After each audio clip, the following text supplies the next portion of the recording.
When an invisible janitor makes one choice at a company party that no executive dares to make, he has no idea that act of quiet courage will shatter everything he thought he knew about his place in the world and force a powerful CEO to confront the ghosts of her own forgotten past.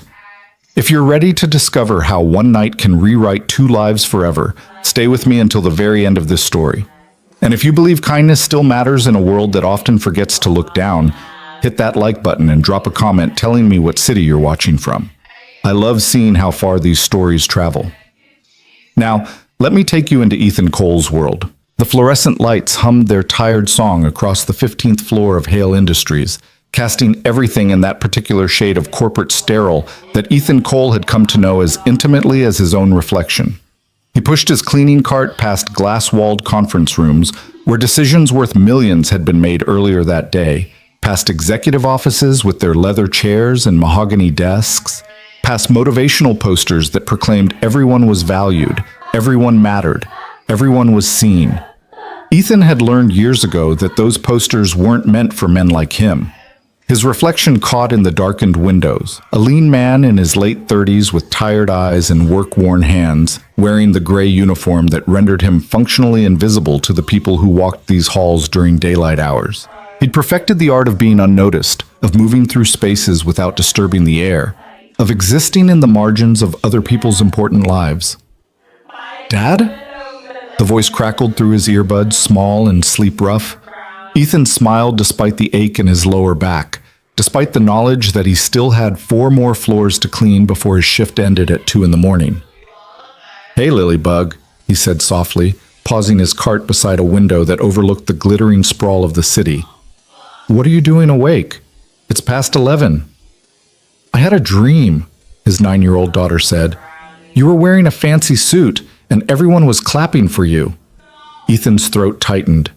Lily had always possessed an imagination too big for their small apartment, dreams too bright for a girl whose father scrubbed floors for a living. He loved that about her even as it terrified him, the gap between what she deserved and what he could give her.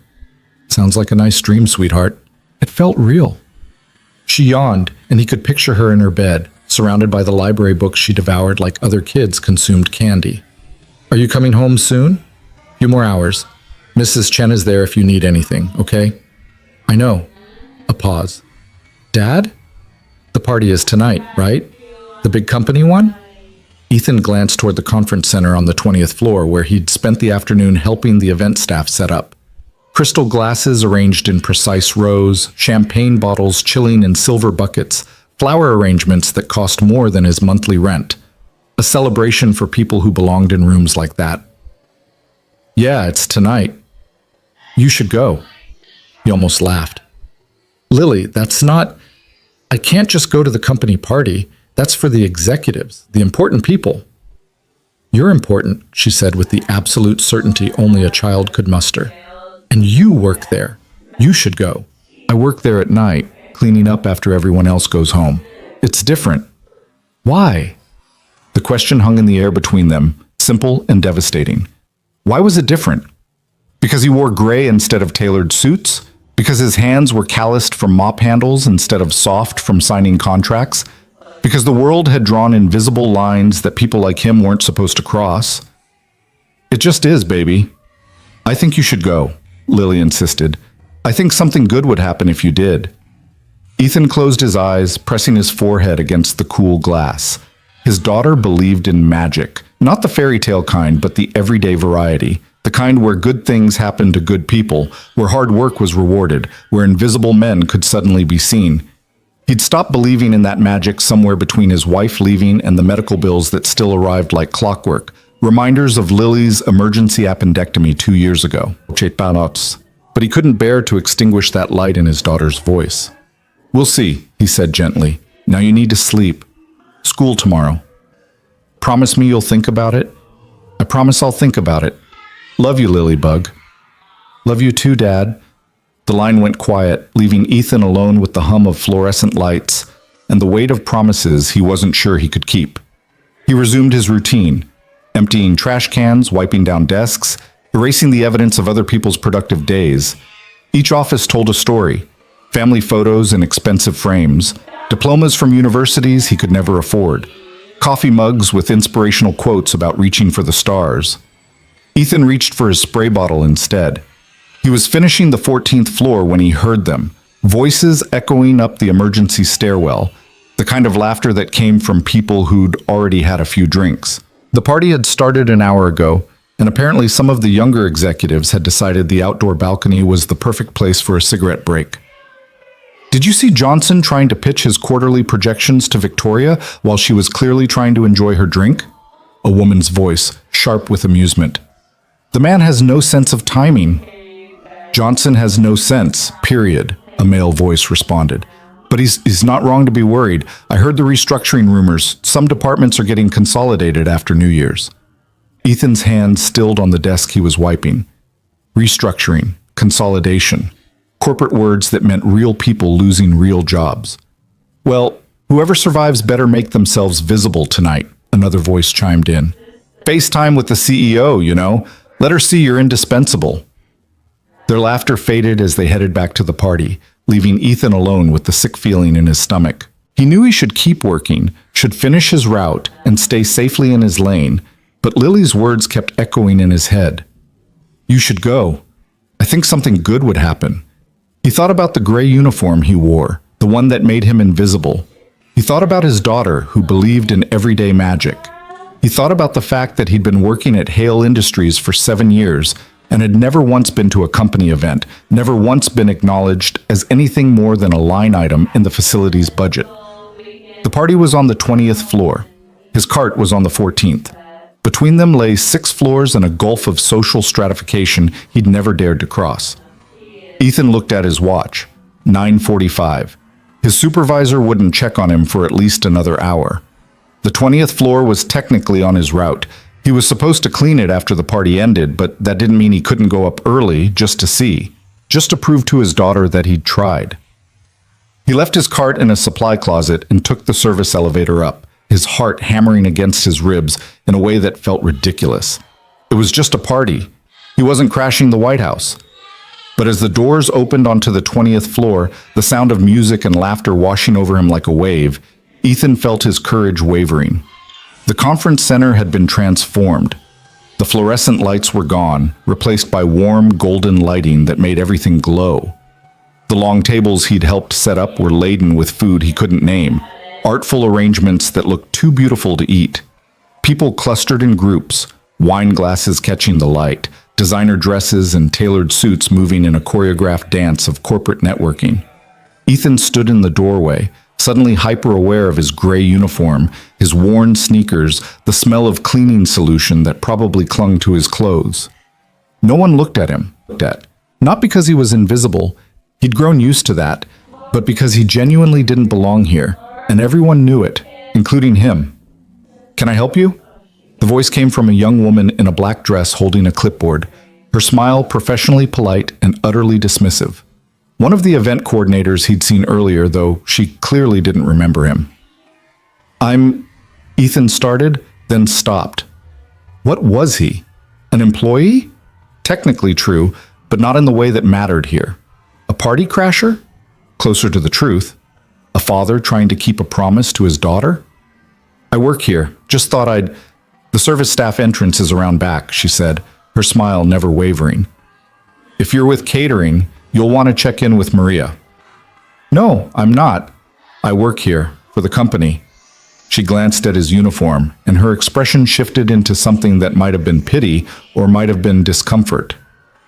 Oh, well, this is really more of a corporate celebration for the leadership teams and their guests, but I'm sure there's something nice planned for the facilities staff at a different time.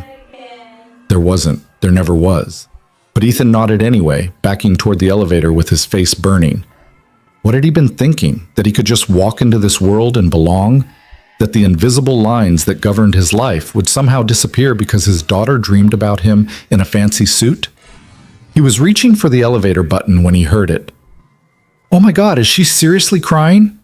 The voice came from a cluster of younger executives near the bar, their faces lit by the glow of their phone screens. Ethan glanced over and saw them looking toward the far corner of the room, where the floor-to-ceiling windows overlooked the city. Someone should do something, another voice said, though the tone suggested that someone should definitely not be them. Are you kidding? That's Victoria Hale. You don't approach the CEO when she's having a moment. Career suicide. Is she drunk? Completely. Been at that bar for an hour. Marcus tried to talk to her earlier and she almost bit his head off. Curiosity pulled Ethan forward a few steps, just enough to see past the crowd. There, seated alone at the far end of the bar, was a woman in a burgundy dress that probably cost more than Ethan's car.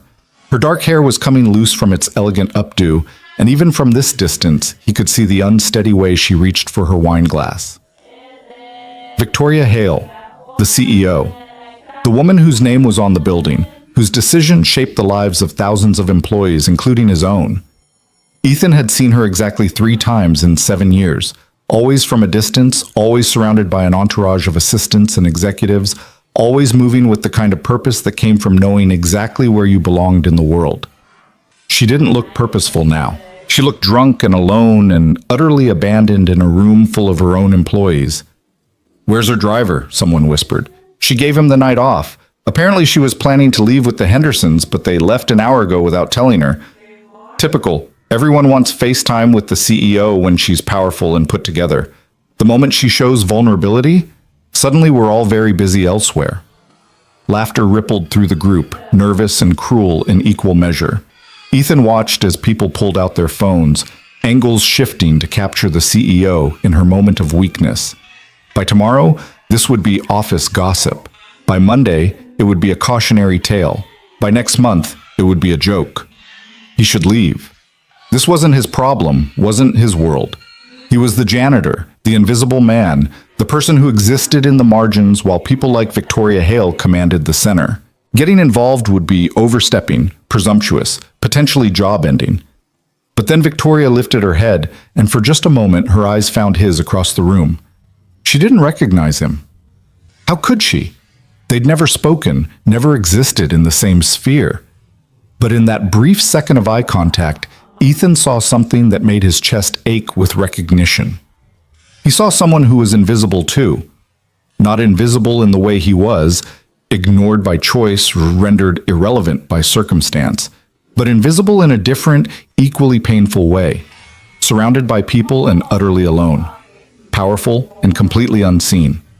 The kind of invisible that came from being so elevated that you stopped being human in other people's eyes. Lily's voice echoed in his memory. "I think something good would happen if you did." This wasn't good. This was messy and complicated and absolutely none of his business. But as Ethan watched Victoria Hale sitting alone at that bar, as he watched executives whisper and phones come out, and absolutely no one stepped forward to help, he thought about his daughter who believed in everyday magic. He thought about the kind of man he wanted to be when Lily looked at him. And then, before he could talk himself out of it, Ethan Cole walked across the room toward the most powerful person in the building. Every step felt like walking through water. Conversations quieted as he passed. He felt eyes on him, felt the weight of his gray uniform like a brand. The event coordinator from earlier started to move toward him, probably to escort him out, but Ethan kept walking. Victoria didn't look up as he approached. Up close, he could see the mascara smudged beneath her eyes, the slight tremor in her hands as she reached for her glass. The bartender, a young guy who looked deeply uncomfortable, was making himself busy at the far end of the bar. "Ms. Hale?" His voice came out quieter than he'd intended, but she heard it. Her head lifted slowly, unfocused eyes trying to find him in the dim light. "Who?" She blinked hard. "Do I know you?" "No, ma'am. I'm Ethan. I work here." "Everyone here works here," she said, gesturing vaguely at the room. "That's why it's called a company party." The words were slightly slurred, her usual sharp precision softened by wine. "Yes, ma'am." Ethan glanced back at the watching crowd, then made a decision. He lowered his voice, speaking for her ears only. "I think maybe you've had a long night. Can I help you get home safely?" Victoria's laugh was bitter and startling. "Home safely? That's very thoughtful. But I'm fine. Perfectly fine. See?" She lifted her wine glass in a toast to no one, sloshing a little onto the bar. Picture of professionalism. "I don't doubt it," Ethan said carefully. "But even professionals deserve to get home safe. Your driver..." I gave Jonathan the night off. His daughter's in a school play. She said it like an accusation, like kindness was something to be ashamed of. Very magnanimous of me, wasn't it? And then the Hendersons, who swore they'd give me a ride, left without me because Greg got a call about some emergency with his portfolio. She wasn't just drunk, Ethan realized. She was hurt, and trying very hard to pretend she wasn't. Then let me drive you, he said. My car's not fancy, but it runs. I can have you home in 20 minutes. You? Victoria finally focused on him properly, taking in the gray uniform with its embroidered name tag. Your facilities? Night shift janitor, yes ma'am. Something flickered across her face. Surprise, maybe, or confusion? Why would you... She stopped, shook her head. No, thank you, but no. I'll call a car service, or I'll walk. It's only... She squinted at the windows as if trying to calculate distance. Far, it's far, but I have excellent shoes for walking. She tried to stand, swayed dangerously, and Ethan instinctively reached out to steady her elbow. Her skin was warm beneath his hand, and he could feel how carefully she was holding herself together, all that formidable control barely containing the mess beneath. Ms. Hale, he said gently, with all due respect, those shoes aren't going to get you to the parking lot, let alone home, and it's December. It's freezing outside. I'm aware of the temperature, Ethan. His name sounded strange in her mouth, like she was testing the weight of it. I'm drunk, not stupid. I never said you were stupid. I said you were drunk and alone, and I'm offering to help. Why? The question was sharp, cutting through the wine-softened edges. Why would you do that? You don't know me. You don't owe me anything. If anything, She gestured vaguely. I owe you. Your paycheck, your health care, your... She trailed off, lost in whatever thought had seized her. Ethan could feel the room watching them, could practically hear the furious texting happening in every corner. This was going to be tomorrow's gossip, regardless of what he did. The only question was whether it would be the story of the janitor who overstepped his bounds, or the story of the janitor who did the right thing when no one else would. Lily's face rose in his mind. What kind of man do you want to be when I look at you? Because someone should, Ethan said simply. And everyone else seems to be busy. Victoria stared at him for a long moment, something shifting behind her eyes. Then, slowly, she nodded. Okay, she whispered. Okay. Getting her to the elevator required careful navigation. Ethan kept one hand lightly on her elbow, guiding more than supporting, trying to preserve what dignity he could for both of them. The crowd parted like water, silent and staring. The event coordinator tried to intercept them halfway across the room. Sir, I don't think Ms. Hale isn't feeling well, Ethan said firmly. I'm taking her home. Perhaps we should let the woman have some privacy, Ethan said, his voice harder than he'd intended. The coordinator stepped back and Ethan immediately felt guilty. She was just doing her job, same as him. But right now, his job was getting Victoria Hale out of this room before the phones captured anything else. The elevator ride down was silent except for the mechanical hum of descent. Victoria leaned against the back wall, eyes closed, breathing carefully. Ethan stood near the doors, giving her space, trying not to think about all the ways this could go wrong. What floor? Victoria asked suddenly. Ma'am? What floor do you clean? Which one's yours? Ethan blinked at the odd question. I rotate. Monday through Wednesday, I do 14 through 18. Thursday and Friday, I do the upper floors, 19 through 23. 7 years, she murmured. You've been here 7 years? He turned to look at her, surprised. How did you... I know everyone who's been here more than 5 years. Not personally, but... She opened her eyes, and they were clearer now, more focused. The system flags it. Loyalty bonuses. I see the names. Ethan Cole. Night maintenance. 7 years, 3 months. She laughed softly. I'm very drunk, but I still remember the reports. The elevator opened onto the parking garage, and the cold December air rushed in to greet them. Ethan's beat-up Honda Civic was parked in the far corner, under a flickering light that maintenance kept meaning to fix. It looked even more pathetic than usual next to the BMWs and Mercedes that filled the executive spaces. That's your car? Victoria asked as they approached it. Yes, ma'am. It's very honest. Despite everything, Ethan almost smiled. It gets me where I need to go. He unlocked the passenger door, cleared away the library books Lily had left on the seat, Harry Potter and the Sorcerer's Stone, well worn and beloved, and helped Victoria settle in. She moved carefully, like someone negotiating with gravity, and when she was finally seated, she let out a long breath. Seatbelt, Ethan reminded gently, and she fumbled with it until he reached over to help, his hands briefly brushing hers. Her fingers were cold despite the warmth of the building. He climbed into the driver's seat, and the car's interior light illuminated them both in its harsh glow. This close, Ethan could see the fine lines around Victoria's eyes, the exhaustion beneath the expensive makeup.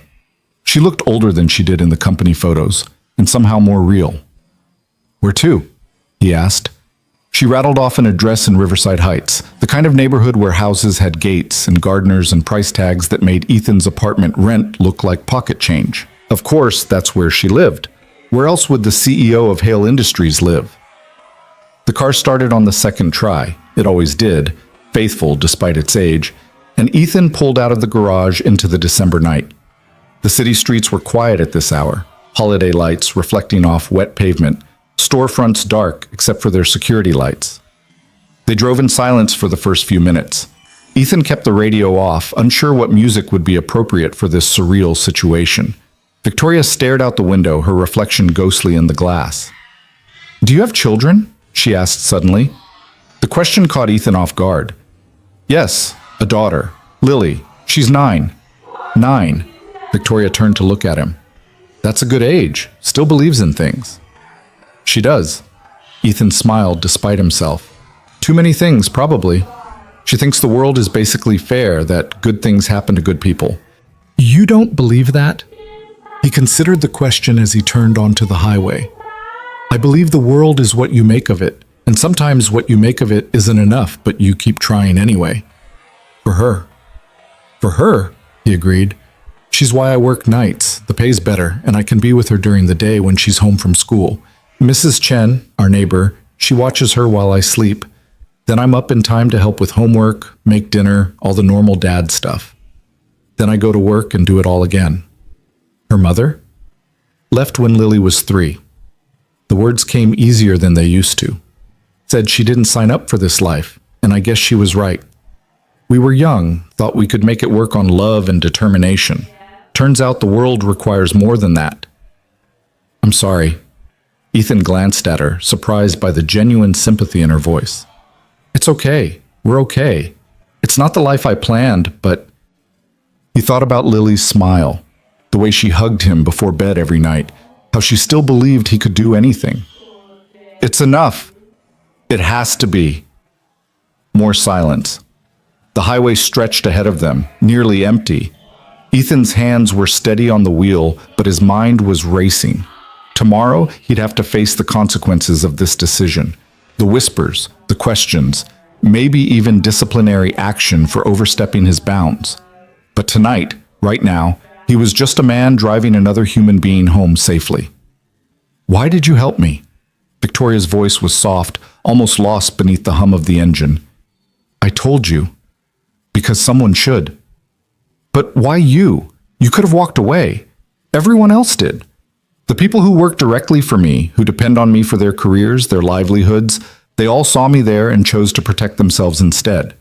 She turned to face him fully. "So why would you? Someone I've never spoken to, someone who has nothing to gain and potentially a lot to lose, why would you step forward?" Ethan drove for a moment before answering, choosing his words carefully. "A few months ago, Lily got sick at school. High fever, they called me in the middle of my shift. I left work early, first time in 7 years, and rushed to get her. But my car wouldn't start, dead battery, and I'm standing in that parking garage, panicking because my daughter needs me and I can't get to her." He paused, remembering the fear. This guy I'd never seen before, visiting some executive for a meeting, he saw me trying to jumpstart the car. He could have kept walking, had no reason to help some janitor having a bad day, but he stopped, helped me with his cables, followed me to the school to make sure I got there okay. "And?" Victoria prompted. And I asked him why. Why help me? And he said, because I hope someone would do the same for me. Ethan met her eyes briefly before returning his attention to the road.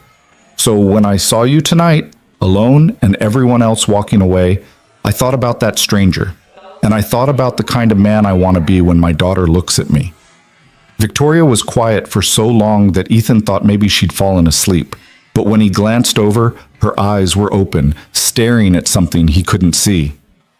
My father was a janitor, she said finally. School custodian. Worked nights, just like you. I'd wait up for him sometimes, even though my mother said I shouldn't. He'd come home exhausted, smelling like floor cleaner and cafeteria food, and he'd still ask me about my day, still help with my homework, still tell me I could be anything I wanted. Her voice cracked slightly. He died of a heart attack when I was 16, dropped dead in the middle of mopping the gym floor. They found him the next morning. I'm sorry, Ethan said quietly. Everyone at school sent flowers. The principal gave a lovely speech about his dedication. Then they hired someone else and forgot about him within a week. Victoria's hands clenched in her lap. I promised myself that day that I'd never be invisible like he was. I'd be so successful, so powerful, that people would have to see me, have to acknowledge me. You succeeded. Did I? She laughed bitterly. I built an empire, Ethan. Hale Industries is worth billions. I have more money than I could spend in 10 lifetimes. And tonight, when I needed help, every single person who works for me, who benefits from my success, chose to protect themselves instead. I was just as invisible as my father ever was. Ethan didn't have an answer for that. What could he say? That power and visibility weren't the same thing? That being seen required vulnerability, not just success? All of it felt inadequate in the face of her pain. They exited the highway onto tree-lined streets where the houses sat behind walls and gates. Victoria directed him through the quiet neighborhood until they reached a driveway with an iron gate. She produced a remote from her purse, and the gate swung open to reveal a house that looked like something from a magazine. Modern lines, floor-to-ceiling windows, landscaping that probably required a full-time staff. Ethan pulled up to the front door and put the car in park. The interior light clicked on as Victoria opened her door, and for a moment they both sat there, neither quite ready to end this strange intersection of their separate worlds. Thank you, Victoria said, for the ride, for... She gestured vaguely. Everything. You're welcome. Will you be okay from here? I'll be fine. The security system knows me, even drunk. She stepped out, then paused, bending down to look back into the car. Ethan? What you did tonight, it was kind, but it was also potentially very stupid from a career standpoint. His stomach dropped. I understand if there are consequences. I wasn't trying to... I'm not threatening you, she interrupted. I'm warning you. By tomorrow, everyone at that party will have their own version of what happened. Some of those versions won't be kind to either of us. I know. And you helped anyway. I helped anyway. Victoria studied him for a long moment, and Ethan had the uncomfortable feeling of being truly seen for the first time in years, not assessed or dismissed or overlooked, but genuinely observed by someone who was really looking. Your daughter, Victoria said. Lily, she's lucky to have you. Before Ethan could respond, she straightened up and closed the door. He watched her walk to her front door, slightly unsteady but determined, until she was safely inside. The door closed behind her, lights blooming to life in the windows. Ethan sat in his car for a moment longer, processing what had just happened. Then he pulled out his phone and sent a quick text to Lily. Went to the party like you said. Interesting night. Tell you about it tomorrow. Love you. The response came almost immediately. I knew something good would happen. Love you too, Dad. Ethan smiled, pocketing his phone. He backed out of the driveway, the gate closing behind him with a soft clang, and headed home to his own modest apartment across town. He had no idea that the good thing Lily predicted was only beginning. And he had no idea that in less than 12 hours, Victoria Hale would change his life in ways he couldn't possibly imagine. For now, he was just tired, ready for his shift to end, ready to go home and sleep before Lily woke up for school. Just an invisible man who'd made one small choice, unaware that sometimes the smallest choices cast the longest shadows. The alarm clock's shrill beep pulled Ethan from a sleep that felt like it had lasted only minutes. 4:30 in the morning. His body protested as he reached over to silence it, every muscle reminding him that he'd only gotten 3 hours of rest after finishing his shift and the unexpected detour to Riverside Heights. He lay there for a moment in the dark, staring at the water-stained ceiling of his bedroom, wondering if last night had actually happened. Had he really driven the CEO of Hale Industries home? Had Victoria Hale really told him about her father, shared pieces of herself that Ethan suspected few people ever saw? His phone buzzed on the nightstand. A text from his supervisor, Marcus. "Need to see you. My office. 6 a.m. Before your next shift." Ethan's stomach clenched. So it was starting already. The consequences Victoria had warned him about. He sat up slowly, running his hands through his hair, trying to calculate how bad this could get. Best case scenario, a formal reprimand in his file. Worst case, termination for inappropriate conduct with a senior executive. He thought about Lily sleeping in the next room, about the bills that wouldn't stop coming whether he had a job or not, about the health insurance he couldn't afford to lose. Maybe he should have walked away last night. Maybe kindness was a luxury that men in his position couldn't afford. But even as the thought formed, Ethan knew he didn't believe it. He'd made a choice based on who he wanted to be, not on what was safest. Whatever came next, he'd face it the same way he'd faced everything else since the day his wife walked out, one step at a time, doing his best to keep moving forward. He showered quickly in water that never quite got hot enough, dressed in a clean version of the same gray uniform, and made coffee that tasted like burnt regret. The apartment was quiet except for the hum of the refrigerator and the distant sound of traffic beginning to build on the street below. Through Lily's half-open door, he could see her sprawled across her bed, one arm hanging off the edge, completely at peace in the way only children could be. Ethan kissed his fingers and pressed them gently to her doorframe, a ritual he'd started when she was a baby and never quite stopped. Then he grabbed his keys and headed out into the December darkness. The drive to Hale Industries felt longer than usual, every red light a small eternity. Ethan's mind kept replaying the previous night, searching for moments where he'd overstepped, things he should have said differently, ways he could have helped without drawing so much attention. But each time he circled back to the same truth. There had been no subtle way to help a drunk CEO when every other person in that room had chosen to look away. The parking garage was nearly empty at this hour. Just a few cars belonging to the early morning security staff and the handful of employees who started before dawn. Ethan parked in his usual spot and took the service elevator up to the 3rd floor where the facilities management offices were located. Marcus was waiting in his cramped office, sitting behind a desk buried under maintenance reports and supply requisitions. He was a heavy-set man in his 50s with the tired eyes of someone who'd worked his way up from the same positions he now supervised. He looked up as Ethan knocked on the open door, and his expression was impossible to read. "Close the door," Marcus said. "Sit down." Ethan obeyed, his heart hammering against his ribs. The office smelled like old coffee and industrial soap, familiar scents that now felt ominous in context. Marcus leaned back in his chair, studying Ethan in silence for a long moment. "You want to tell me what the hell you were thinking last night?" "I was thinking someone needed help," Ethan said quietly.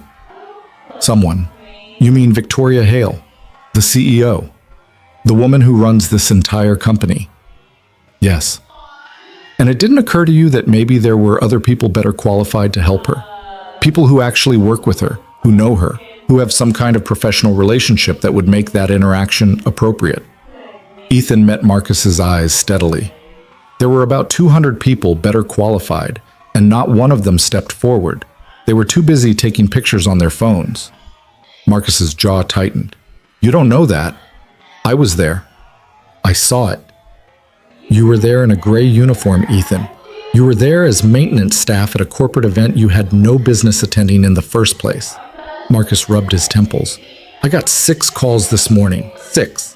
Before the sun even came up. From executives who were at that party, all asking me who the hell you think you are, overstepping your position, making inappropriate advances toward Ms. Hale." "That's not what happened," Ethan interrupted, his voice sharper than intended. "I drove her home safely because she was drunk and alone and everyone else abandoned her, that's all." "That's all?" Marcus laughed without humor. Ethan, you put yourself in a car alone with the most powerful person in this building while she was intoxicated. Do you understand how many HR violations that could represent? Do you understand the liability, the optics? I understand that she needed help and I provided it. Would you have preferred I left her there? I would have preferred you called her assistant, her driver, security, anyone whose actual job description includes dealing with executive matters. Marcus leaned forward, his voice dropping. Look, I get it. You're a good guy. You see someone in trouble, you want to help. But there are rules, Ethan. Boundaries. Lines you don't cross when you're in your position and they're in theirs. What position is that exactly? Ethan asked, surprising himself with the edge in his voice. The position where I'm supposed to pretend I don't see things? Where I'm invisible except when someone needs their trash emptied?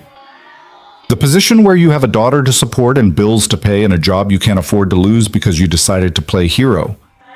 Marcus's expression softened slightly. I'm not trying to be harsh, Ethan. I'm trying to protect you. This building runs on hierarchy, on everyone staying in their lane. You stepped way out of yours. They sat in tense silence for a moment. Ethan could hear the building coming to life around them, elevators humming, distant voices, the mechanical sounds of another workday beginning. So what happens now? Ethan asked finally. Am I fired? Marcus sighed heavily. I don't know yet. I have to write up a report, submit it to HR. There'll be an investigation, probably. Interviews with people who were at the party, review of security footage. He paused.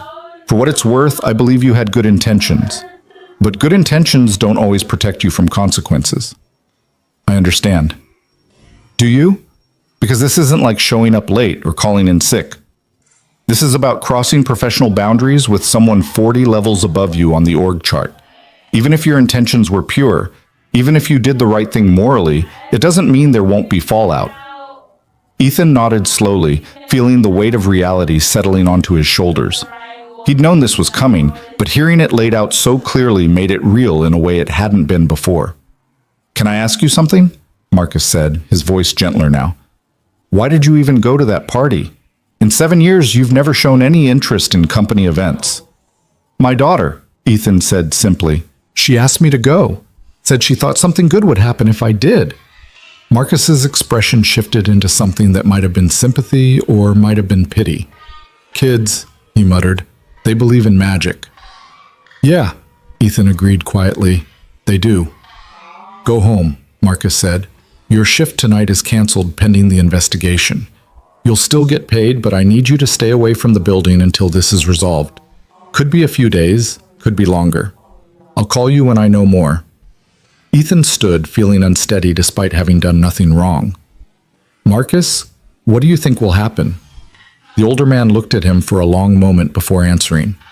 Honestly, I think you're probably going to lose your job. And I'm sorry about that because you're one of the best workers I have. But this company protects its executives first and its maintenance staff last. That's just how it is. The words hung in the air like a death sentence. Ethan nodded once, not trusting himself to speak, and left the office. The elevator ride down felt surreal. Suspended pay pending investigation, HR reviews, security footage, all because he'd helped someone who needed it. The injustice of it burned in his chest, but beneath the anger was fear, cold and practical and all too familiar. How would he explain this to Lily?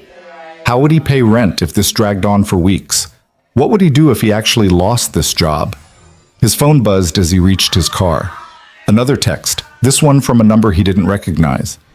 This is Sarah Chen from HR. Please call me at your earliest convenience to schedule an interview regarding last night's incident. This is time sensitive. Incident. That's what it was being called.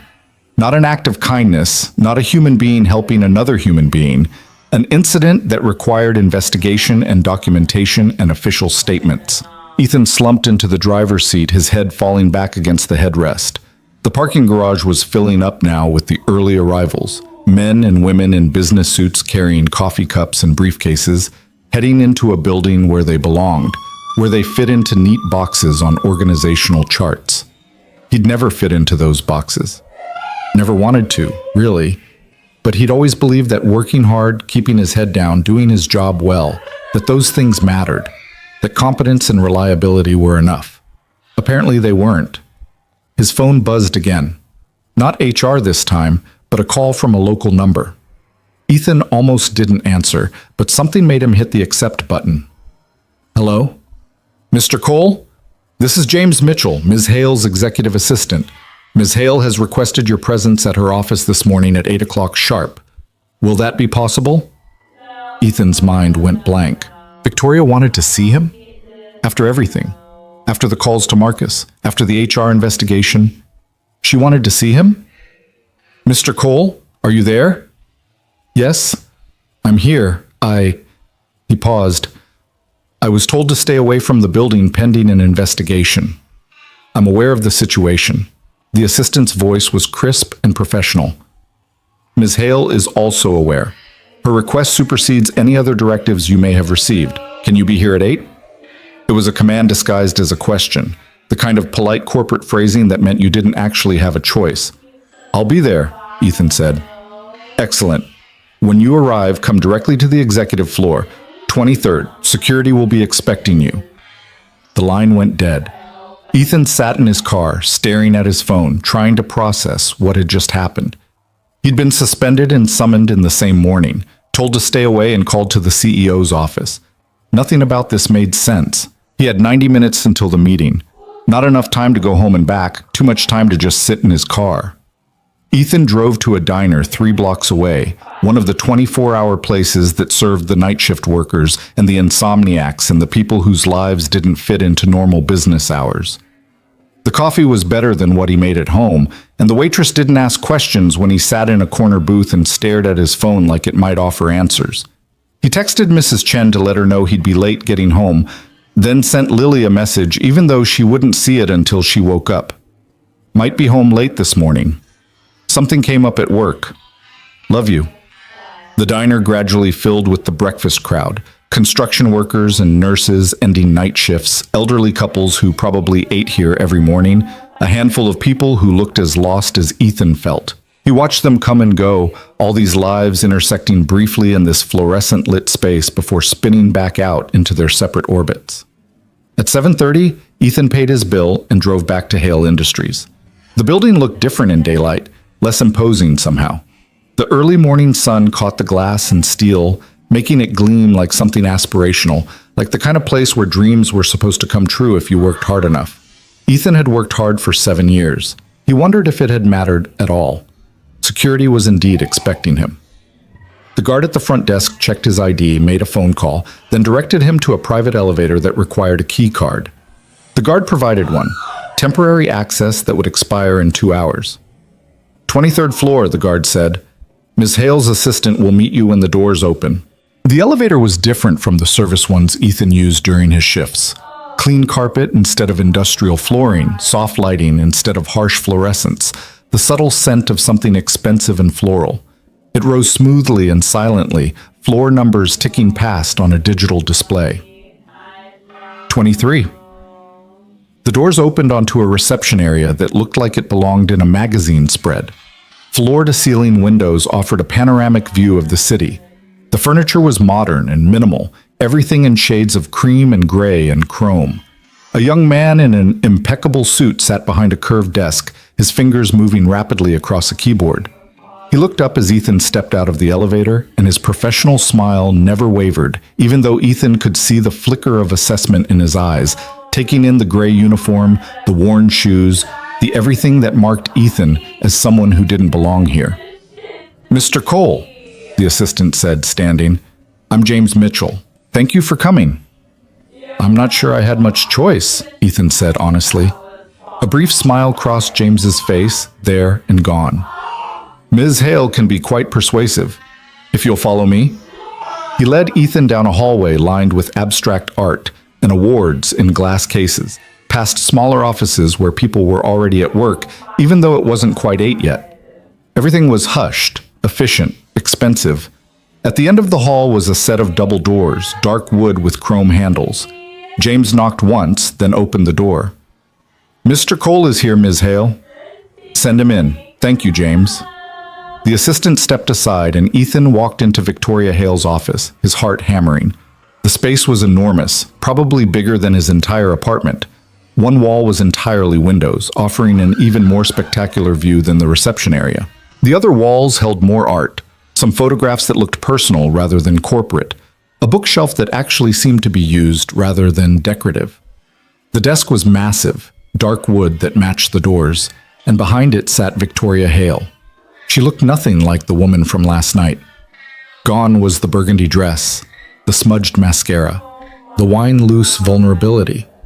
This Victoria wore a charcoal suit that probably cost more than Ethan's car, her dark hair pulled back in a severe bun, her makeup perfect and professional.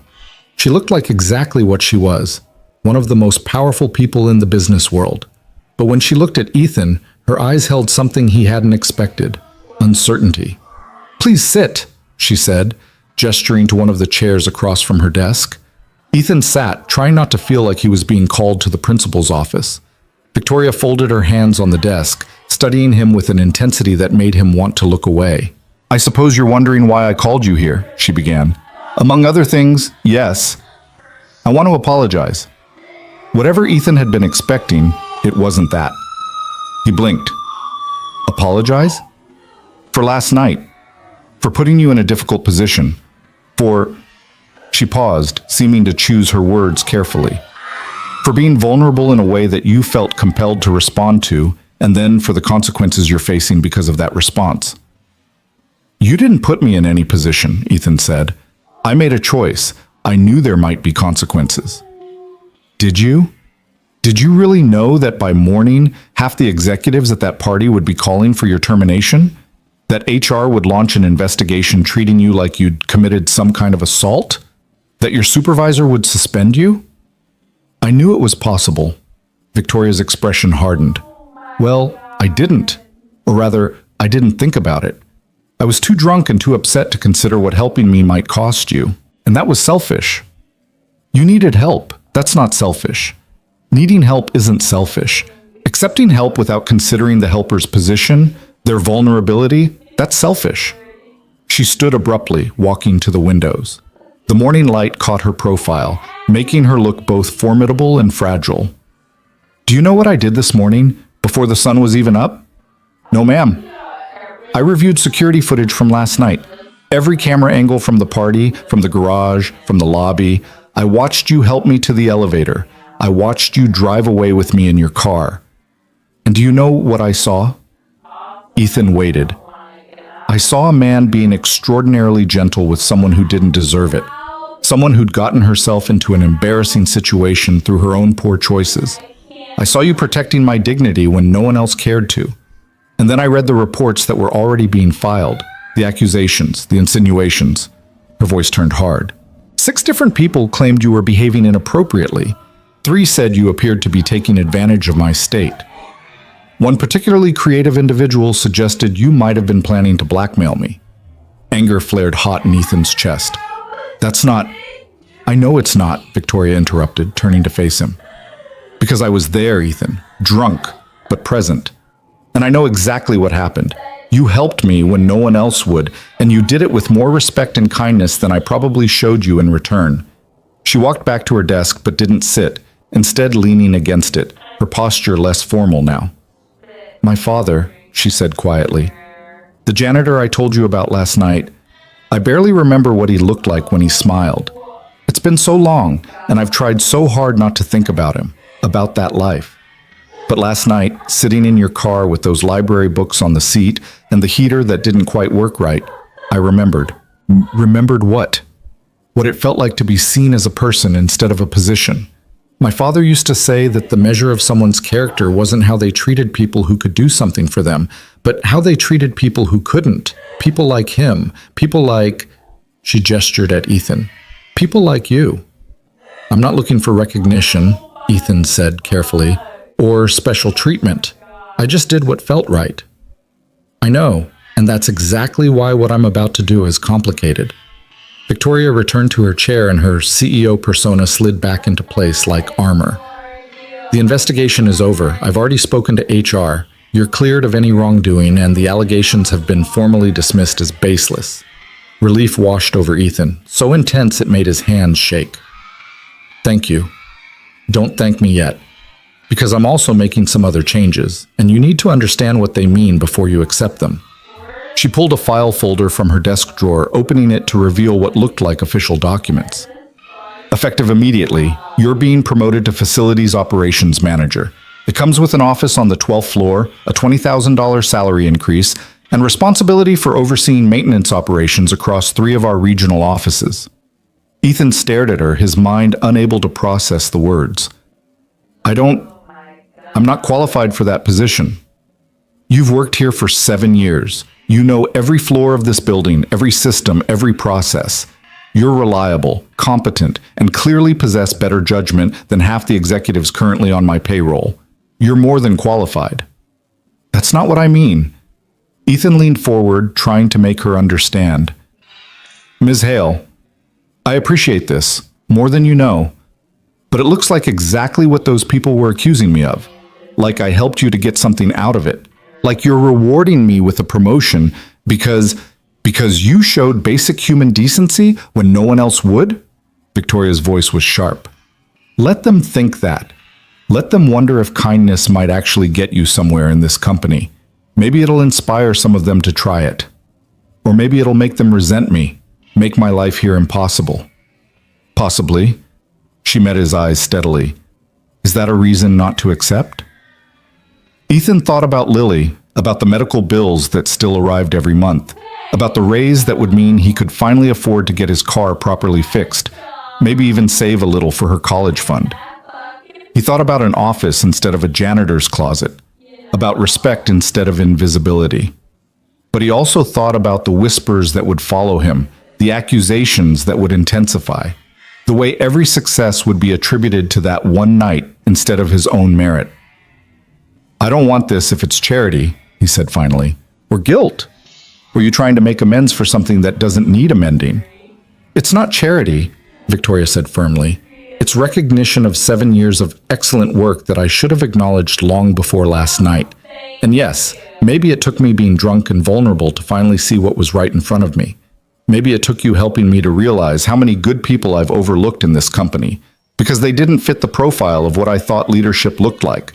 But that doesn't make this offer any less genuine.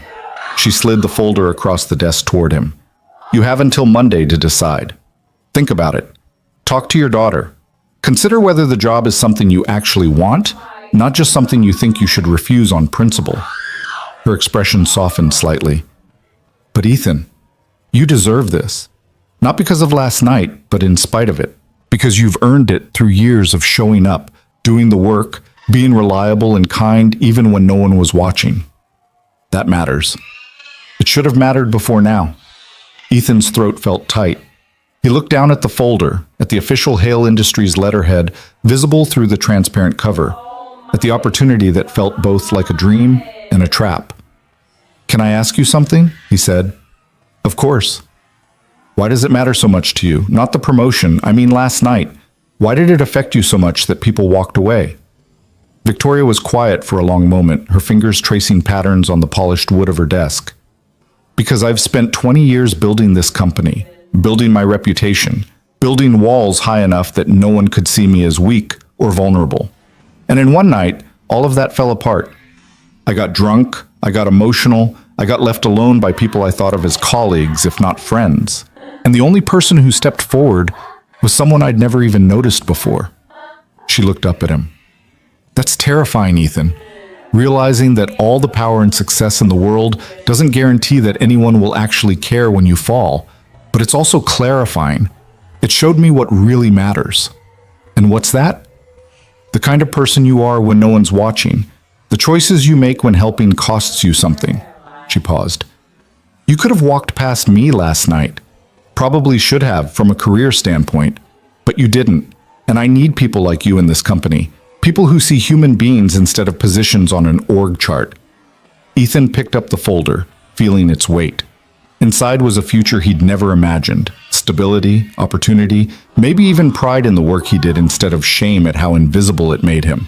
But it also meant accepting that everything would change, that he'd be stepping into a world where he'd always be the janitor who got promoted by the CEO, where every success would be questioned and every failure magnified.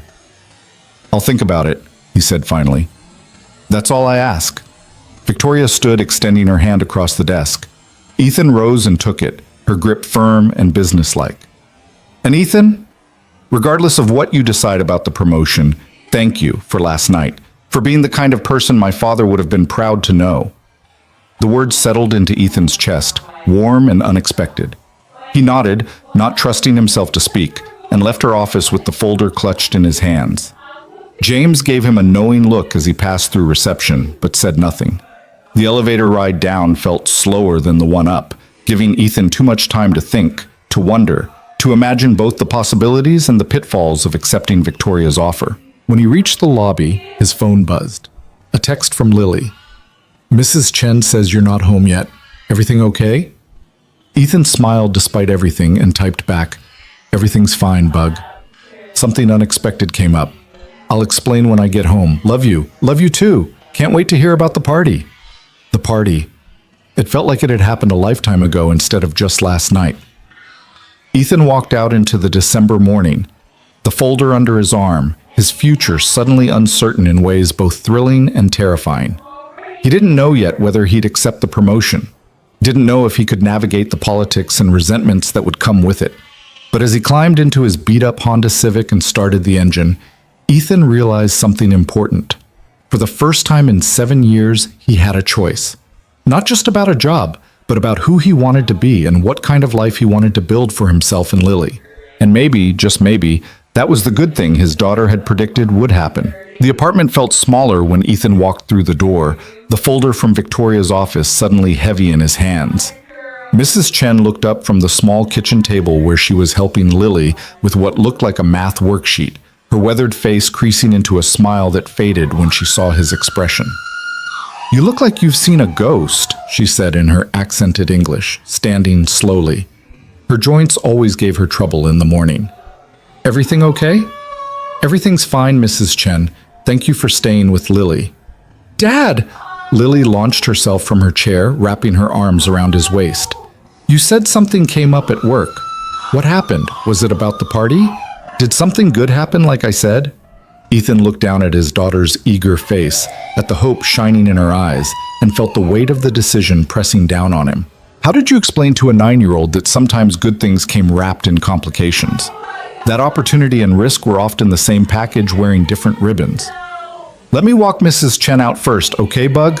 Then we'll talk." He guided their neighbor to the door, pressing $40 into her hand despite her protests. It was more than he usually paid, more than he could really afford, but after the morning he'd had, generosity felt necessary somehow. "You sure everything's okay?" Mrs. Chen asked quietly, her dark eyes searching his face. "You look worried." "Just tired. Long night, complicated morning." She patted his arm with maternal affection. "You're a good man, Ethan Cole. Good things should happen to good men. Don't forget that." After she left, Ethan turned to find Lily watching him with the intensity only children possessed. That ability to see straight through adult deflections to the truth beneath. "Sit with me," he said, settling onto their worn couch. The springs creaked in familiar protest. "I need to tell you about last night, and I need your help figuring something out." Lily climbed up beside him, tucking herself against his side. "Was I right? Did something good happen?" "Maybe. I'm not sure yet." Ethan took a breath and started from the beginning, editing as he went for age appropriateness. He told her about going to the party like she'd asked, about seeing the CEO alone and everyone else walking away, about the choice he'd made to help. Everyone else just left her there? Lily's voice was sharp with the kind of indignation only the young could muster with such purity. "That's mean." They were protecting themselves. Sometimes helping someone can be complicated when there are power differences involved. That's a grown-up way of saying they were scared and mean. Ethan smiled despite himself. "Maybe. But I helped her anyway, and now there are consequences." He explained about the investigation, the suspension, the morning meeting. Then he opened the folder and showed her the promotion offer. Lily's eyes went wide as she read the salary figure. "Dad, that's so much money. We could get a bigger apartment, and you could get a new car, and I could—" "Hold on, Bug. It's not that simple." "Why not? You deserve it. You work so hard." I do work hard. But this promotion, it's not just about me working hard. It's also about what happened last night. Some people are going to think I only helped Ms. Hale to get something out of it, not because it was the right thing to do. Lily frowned, processing this. At 9, she was still young enough to believe the world should be fair, but old enough to have noticed it often wasn't. But you didn't know she would give you a promotion. You just helped because she needed help. I know that, and she knows that, but other people might not believe it. They might make my life at work very difficult. They might say mean things, or treat me badly, or not trust me. So you're not going to take it. The disappointment in Lily's voice cut deeper than Ethan expected. I don't know yet. That's why I need your help figuring it out. He shifted to face her more fully. Taking this job would change a lot of things. I'd work during the day instead of at night, which means I'd be home more for dinner and bedtime. But it also means I'd have more responsibility, more stress, and I'd be learning a whole new job while people watch me and wait for me to fail. You won't fail, Lily said with absolute certainty.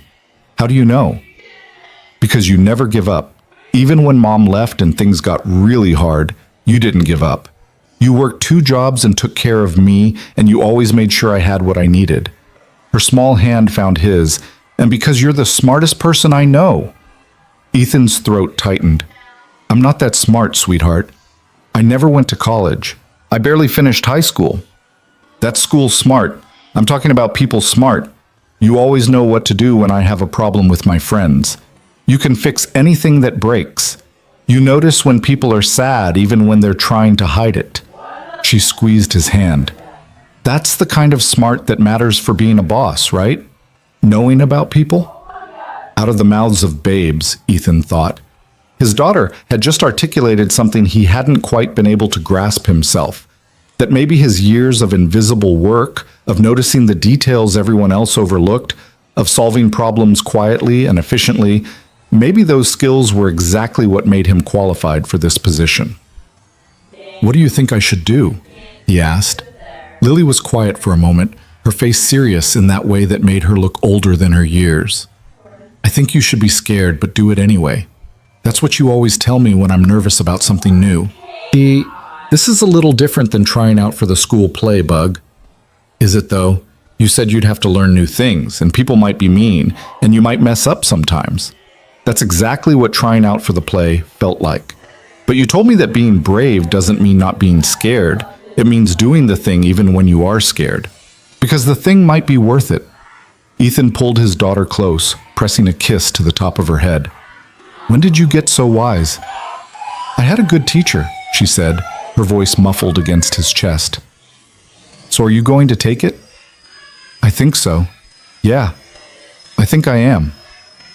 The weekend passed in a blur of anxiety and preparation. Ethan researched everything he could find about facilities management, about leadership, about the systems and processes he'd be responsible for overseeing. He bought a dress shirt and slacks from a thrift store, spent an hour watching YouTube videos about how to tie a tie properly, and tried not to think about all the ways this could go catastrophically wrong. On Sunday evening, he called the number on the promotion letter and left a message accepting the position. His hands shook as he hung up, the reality of what he'd just committed to settling over him like a weight. Monday morning arrived too quickly. Ethan woke before his alarm, his stomach churning with nerves. He showered twice, trying to wash away 7 years of being invisible, of existing in the margins. The dress shirt felt stiff and uncomfortable compared to his gray uniform, and the tie took 3 attempts before he got it right. Lily insisted on taking a picture before he left, her phone held at an awkward angle that captured mostly ceiling but also his nervous smile. You look so handsome, Dad, like a real businessman. I am a real businessman now, I guess. No, you were always real. Now you just look like it too. He arrived at Hale Industries 45 minutes early, too anxious to wait at home any longer. The building felt different walking in through the main entrance instead of the service door, wearing slacks instead of his gray uniform. The security guard who'd waved him past countless times did a double take before checking his ID. Cole? Ethan Cole? The guard's eyebrows rose. I heard you got promoted. Congratulations, man. Thanks. Ethan tried to read the guard's tone, searching for sarcasm or resentment, but found only genuine warmth. About time they recognized good work around here. You've been keeping this place running for years. The words eased something tight in Ethan's chest. Maybe not everyone would resent his promotion. Maybe some people understood that kindness and competence could coexist. James Mitchell was waiting when Ethan stepped off the elevator on the 12th floor, his professional smile firmly in place. "Mr. Cole, welcome to your first day. I'll show you to your office." The office was modest compared to Victoria's sprawling space, but to Ethan, it might as well have been a palace. A real desk, not a folding table in a supply closet. A window with an actual view of the city. A computer, a phone, a nameplate that read, "Ethan Cole, Facilities Operations Manager." "Ms. Hale has scheduled an onboarding meeting with you at 10, James said, handing him a folder. "This contains your access credentials, building systems manual, contact list for your regional teams, and an overview of current projects requiring immediate attention. Your team leads will be here at 9 for introductions."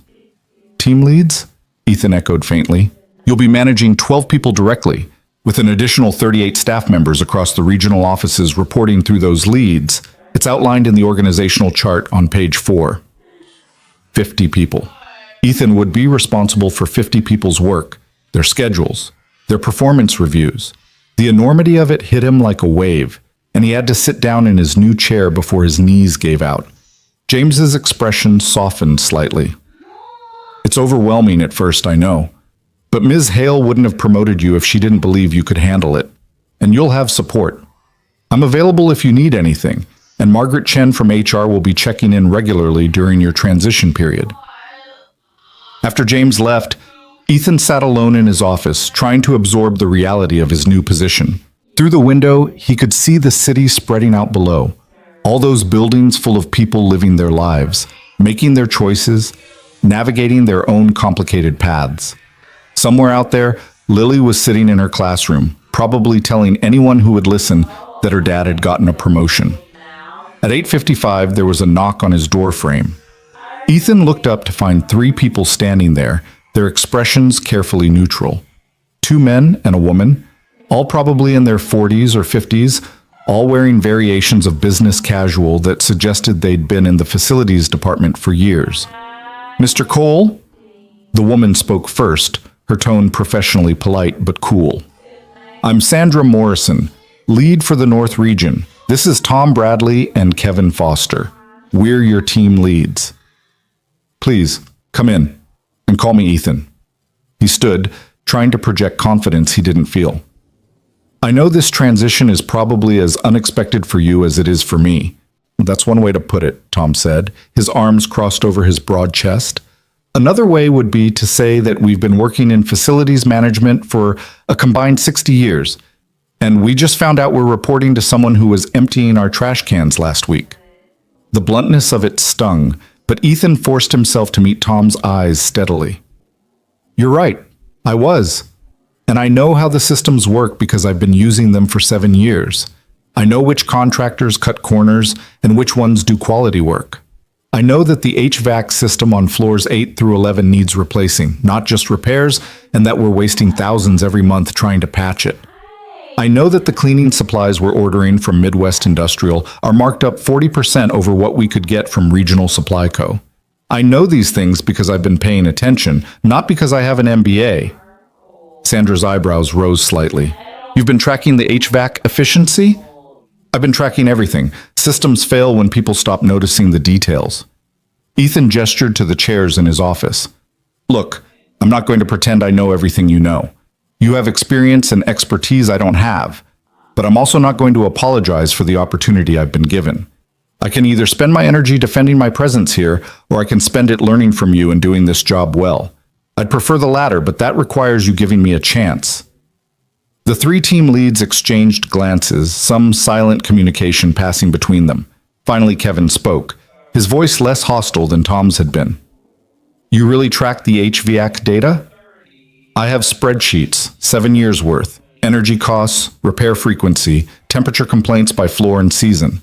I was going to put together a proposal, but..." He trailed off, shrugging. "Janitors don't make capital expenditure recommendations." "Can we see the data?" Sandra asked. Ethan pulled out his phone, navigating to his cloud storage where he'd kept detailed records of everything he'd noticed during his night shifts. Problems, patterns, inefficiencies, solutions he'd thought about but never had the authority to implement. He handed the phone to Sandra, watching as she scrolled through months of observations. "This is incredibly detailed," she said quietly, "and accurate. We've been fighting with management about that HVAC system for 2 years." "So fight harder," Ethan said. "Now you have data to back up your recommendations." Tom's posture relaxed slightly. "You really think you can get approval for a full replacement? The Capital Committee has shot us down 3 times. I think I have the CEO's attention in a way you probably haven't had. And I think if we present this right, showing the long-term cost savings and efficiency gains, we can make the case." Ethan leaned forward. "But I can't do it alone. I need your experience, your institutional knowledge, your relationships with the contractors and vendors. I need you to teach me how to be effective in this role." Sandra studied him for a long moment, then nodded slowly. "All right, we'll give you a chance, but understand that there's going to be a lot of resistance from other departments. People who think you got this position through favoritism rather than merit." "I know. And some of that resistance is going to come from within our own department," Kevin added. "We have technicians who've been here 15, 20 years. They're not going to be happy taking direction from someone who was their peer last week." "I understand. All I can do is show up, work hard, and prove I deserve to be here. Same thing I've been doing for 7 years." Ethan met each of their eyes in turn. "I'm not asking for automatic respect. I'm asking for the opportunity to earn it." The next few hours passed in a whirlwind of information. Sandra, Tom, and Kevin walked him through current projects, pending issues, personnel matters that needed attention.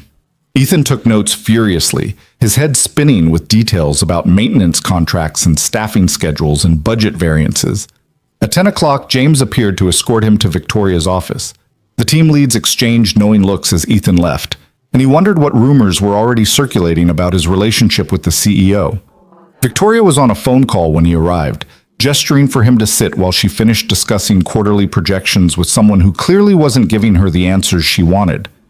Watching her work was like watching a masterclass in controlled authority. Every word precise, every pause strategic, her displeasure evident without her ever raising her voice. When she hung up, she turned to Ethan with a slight smile. "How's your first morning going?" "Overwhelming, informative, slightly terrifying." "Good. If you weren't terrified, I'd be worried about your judgment." She pulled out a file. "I wanted to check in personally, see how you're settling in. Have you met your team leads?" "Yes, they're understandably skeptical, but I think we reached an understanding." "Which is?" "That I have a lot to learn, but I'm willing to learn it. And that I have insights from 7 years of seeing how things actually work versus how they're supposed to work on paper." Victoria nodded approvingly. "Smart. Use your unique perspective as an asset, not a liability." She paused. "You're going to face resistance, Ethan, from people who think I promoted you because of what happened at the party, from people who resent that you skipped several levels on the organizational chart, from people who just don't like change. How do you plan to handle that?" "By doing excellent work, by being transparent about what I know and what I'm learning, by listening more than I talk and proving myself through results rather than words." He met her eyes. "And by not pretending to be something I'm not. I'm not going to suddenly start acting like I have an MBA or years of management experience. But I know this building, I know these systems, and I care about the people who work here. That has to count for something." "It counts for everything," Victoria said quietly. "I've watched too many people rise in this company based on credentials and connections rather than competence and character. I'm betting that the reverse can also be true, that competence and character can overcome lack of credentials." Her expression turned serious. "But I need you to understand something. I can open doors for you, but I can't walk through them for you. This opportunity is real, but so are the challenges. If you fail, if you can't handle the work or the politics or the pressure, I can't protect you just because you helped me one night." "I wouldn't want you to," Ethan said. "I need this to be about the work, not about that night. Otherwise, I'll never know if I actually earned my place here." "Good." Victoria stood, extending her hand. "Then let's make sure you earn it. I'll be watching, Ethan. Not because I doubt you, but because I'm invested in your success. Don't make me regret that investment. The handshake felt like sealing a contract, one written in opportunity and risk in equal measure. As Ethan left her office and returned to his own, he felt the weight of expectation settling onto his shoulders like a physical thing. The afternoon brought more meetings, more introductions, more moments where he saw doubt flicker across people's faces when they realized who he was and how he'd gotten here. By 5 o'clock, Ethan's head was pounding, and his notes had filled 20 pages of his new notebook. He was packing up to leave when Marcus appeared in his doorway. His former supervisor looked uncomfortable, his hands shoved deep in his pockets. "Got a minute?" Marcus asked. "Of course. Come in." Marcus sat heavily in one of the visitor chairs, his eyes scanning the office. "Nice setup. Big step up from a janitor's closet." "It is." "Look, I need to say something, and I'm not great at this kind of thing, so just let me get it out, okay?" Marcus took a breath. "I was wrong. About what I said to you on Friday. About staying in your lane, about the consequences. I was trying to protect you, but I was also protecting the system, the hierarchy, the way things have always been done." "You were doing your job," Ethan said carefully. "My job should have been defending you, not defending the people who were ready to throw you under the bus for showing basic human decency." Marcus leaned forward, his expression earnest. "I've worked in facilities for 28 years, Ethan. Started as a janitor myself, worked my way up to supervisor. And you know what I learned? That good work is invisible until something breaks. That people like us, we keep everything running, but we're only noticed when things go wrong. And I accepted that. I told myself that's just how it is, that we're the infrastructure everyone takes for granted. It doesn't have to be that way." "No, it doesn't. And watching you this past week, seeing you refuse to accept that invisibility, seeing you get promoted and step into a role most people would say you're not qualified for, it reminded me that I used to believe things could be different too." Marcus smiled sadly. "I'm proud of you, kid. And I'm sorry I didn't have your back when it mattered." Ethan felt emotion clog his throat. "You did have my back, Marcus. You've been a good supervisor for 7 years. You taught me how to do this job right, how to take pride in the work even when no one noticed. That matters." "Maybe. But I also taught you to keep your head down and stay invisible. And you're proving that was the wrong lesson." Marcus stood, extending his hand. "For what it's worth, I think you're going to do great in this role. You see things other people miss. You care about the work and the people doing it, and you're not afraid to make the hard calls when you need to." They shook hands, and Marcus left, but the conversation stayed with Ethan as he gathered his things and headed home. How many other people in this building had learned to make themselves invisible, to accept that good work would go unrecognized, to stay in their assigned lanes no matter how much they had to offer? Lily was waiting by the window when he pulled up, her face pressed against the glass. She threw open the apartment door before he could even reach it, launching herself into his arms with enough force to nearly knock him over. "How was it? Tell me everything. Were people nice? Did you have your own office? Did anyone say congratulations?" Ethan laughed, carrying her inside. "It was overwhelming and scary and exciting all at once. Yes, I have my own office with a window. Some people were nice, some people were skeptical, and a few people said congratulations. I told everyone at school that my dad got promoted to be a manager. Madison didn't believe me at first because she said janitors don't become managers, but then I showed her the picture I took and she said, 'You looked very professional.' Madison was right to be skeptical. It doesn't happen very often. But it happened to you because you deserved it," Lily said firmly. "Are you happy? Do you like the new job?" Ethan thought about the question. Was he happy? He was terrified, certainly. Overwhelmed, absolutely. But underneath the anxiety was something else. A sense of possibility, of doors opening, of his life expanding beyond the narrow confines he'd accepted as permanent. "I think so, Bug. Ask me again in a few months when I actually know what I'm doing." "You'll figure it out. You always do." Her absolute faith in him was both inspiring and humbling. Ethan pulled her close, breathing in the strawberry scent of her shampoo, feeling the solid weight of her in his arms. This was why he'd taken the risk, why he'd accepted the promotion despite all the complications it would bring. Because Lily deserved a father who reached for opportunities instead of settling for invisibility. Because she needed to see that hard work and kindness could actually lead somewhere, that the world her 9-year-old heart believed in might actually be real. That night, after Lily was asleep, Ethan sat at their small kitchen table with his notebook, reviewing everything he'd learned during his first day. The challenges ahead were enormous: systems to master, relationships to build, skeptics to win over, a steep learning curve that would require every ounce of focus and determination he possessed. But as he looked around their modest apartment, at the life he'd built from nothing after his wife left, at the daughter sleeping peacefully in the next room who believed he could do anything, Ethan felt something unexpected. He felt ready. Ready to stop being invisible. Ready to prove that kindness and competence weren't weaknesses but strengths. Ready to show everyone who doubted him, including himself, that sometimes the people who keep the world running from the shadows deserve a chance to lead from the light. The folder from Victoria's office sat on the table beside his notebook, official and imposing. But next to it was a drawing Lily had made that afternoon, stick figures labeled Dad and Me, standing in front of a building with Hale Industries written across the top in crayon. In the drawing, both stick figures were smiling. Ethan decided to believe that was prophetic, because if his daughter could have faith in him, then maybe, just maybe, he could have faith in himself too. The prophetic quality of Lily's drawing lasted exactly 3 days.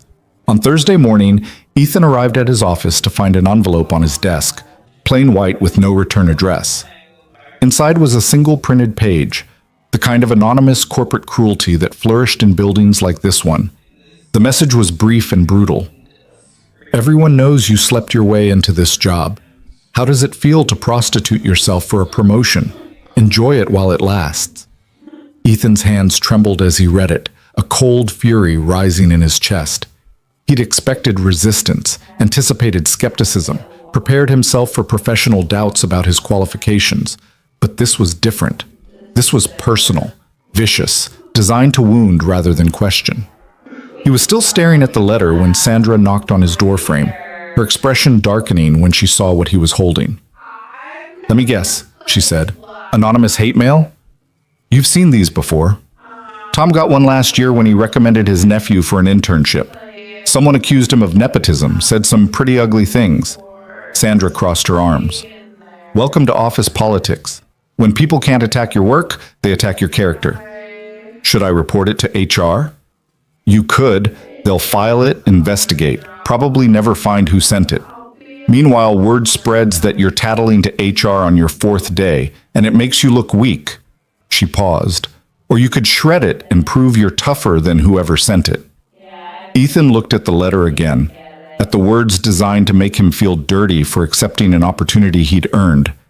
Then he fed it into his desk shredder, watching the paper turn to ribbons. "Noted," he said.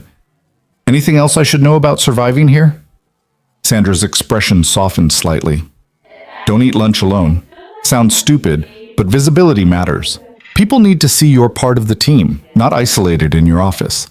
And don't let anyone catch you looking uncertain, even when you are. Project confidence until it becomes real." The advice was sound, but following it proved harder than Ethan anticipated. The cafeteria at lunchtime was a minefield of unspoken social hierarchies. Executives clustered at certain tables, middle management at others, support staff in their own section. Ethan's promotion had left him in a strange limbo, too senior to sit with his former janitorial colleagues, too junior and too recent to be welcomed by the established managers. He settled at a table alone, reviewing his notes on the HVAC's proposal, when a voice interrupted his thoughts. "This seat taken?" Ethan looked up to find a woman in her 30s holding a salad, her smile cautiously friendly. She wore a badge identifying her as Rachel Kim from marketing. "No, please," Ethan said, gesturing to the empty chair.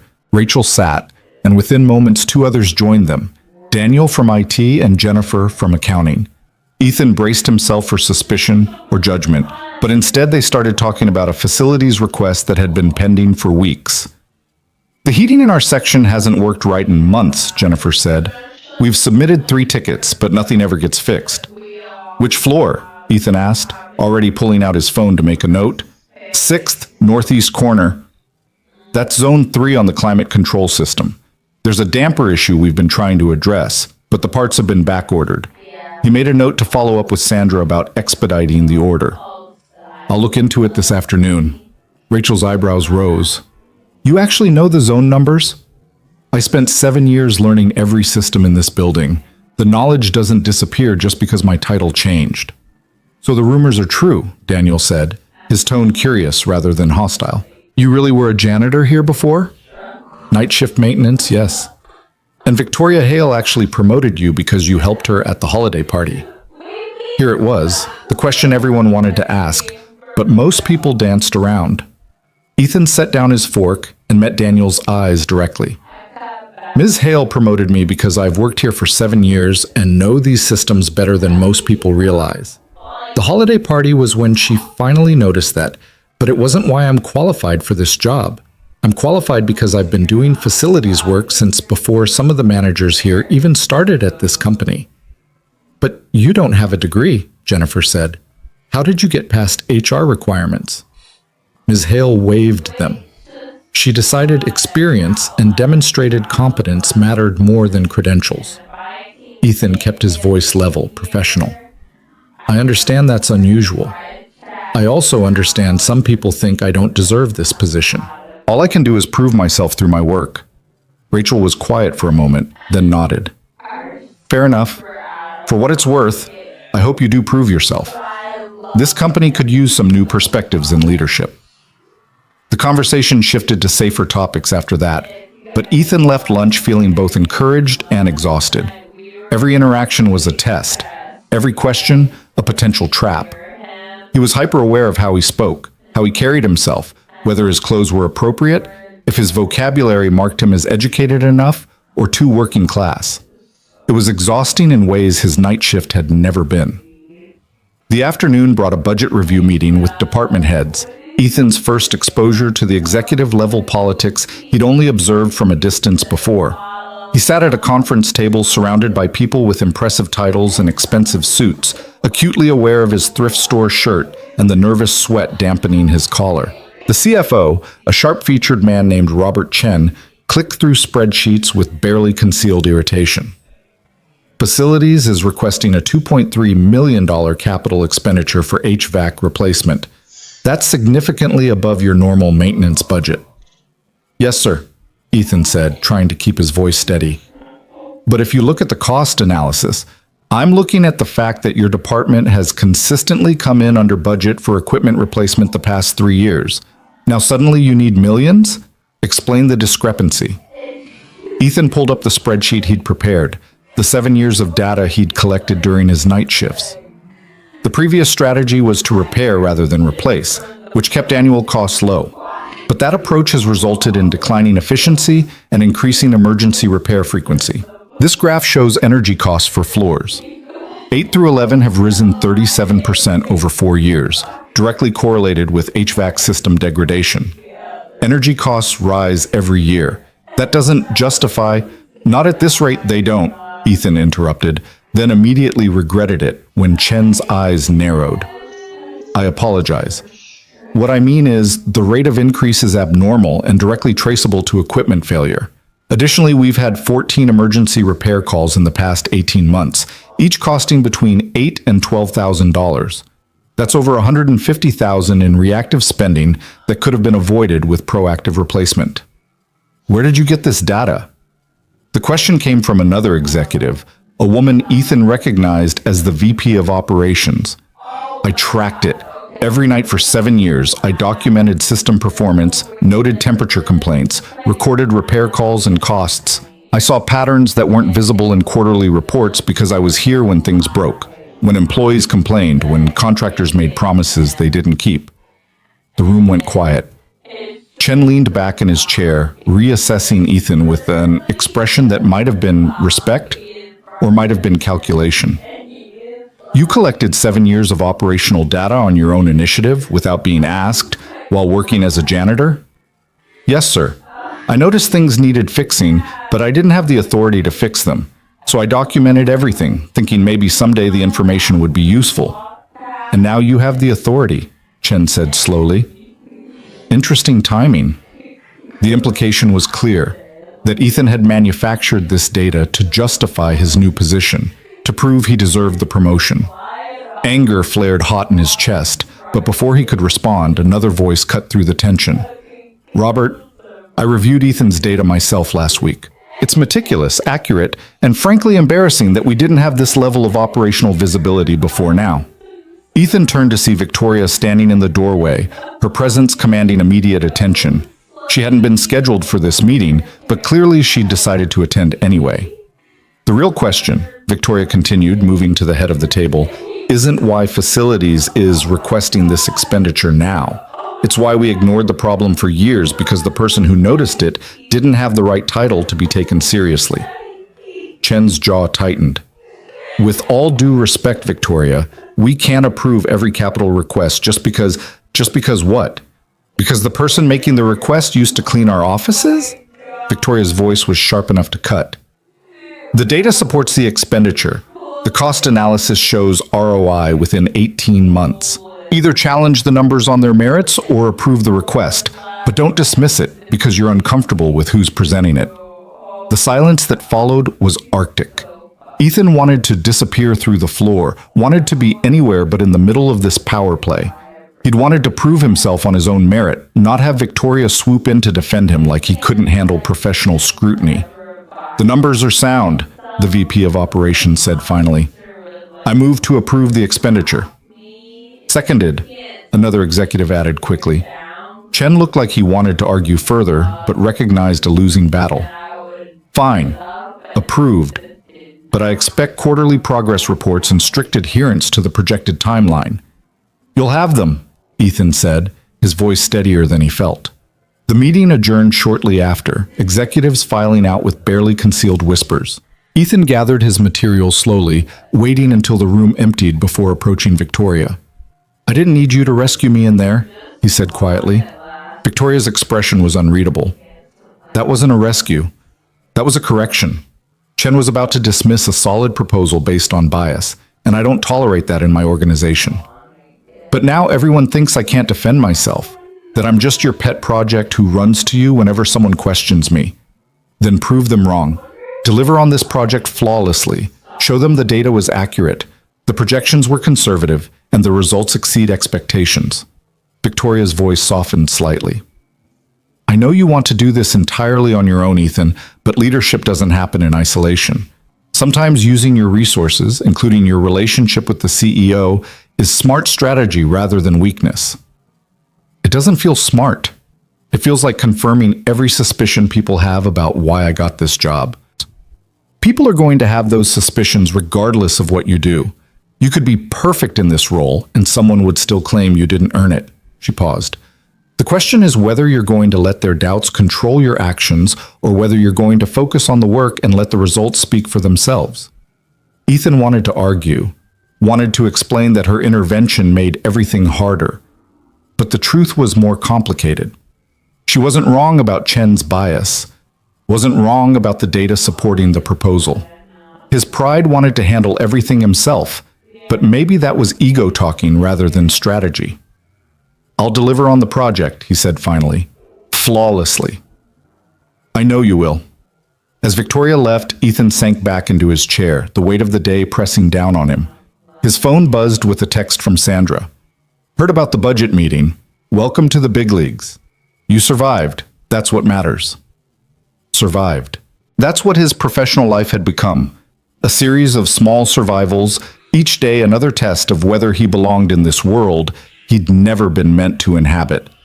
The next 2 weeks blurred together in a cascade of challenges that tested every skill Ethan possessed. The HVAC project moved forward, but coordinating contractors, managing timelines, and keeping disruption minimal while replacing major equipment required juggling more variables than he'd anticipated. He worked 12-hour days, arrived before dawn, and left after dark, trying to prove he could handle the responsibility he'd been given. Lily saw less of him now than when he'd worked nights. At least then he'd been home for dinner, helped with homework, tucked her in before leaving for his shift.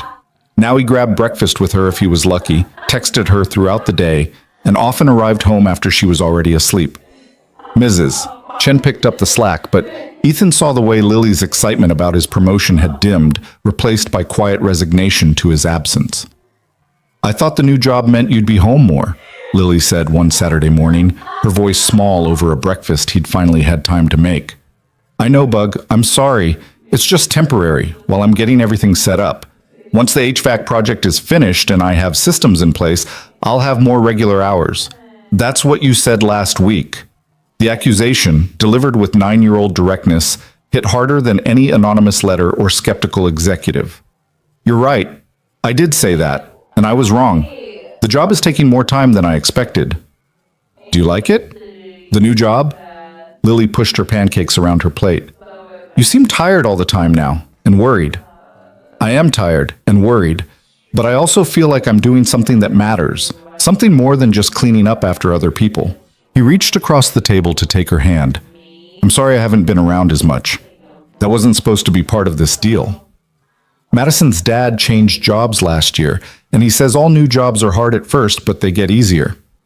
Madison's dad is very smart. He's an accountant. You're a manager. That's probably harder. Ethan smiled despite his exhaustion.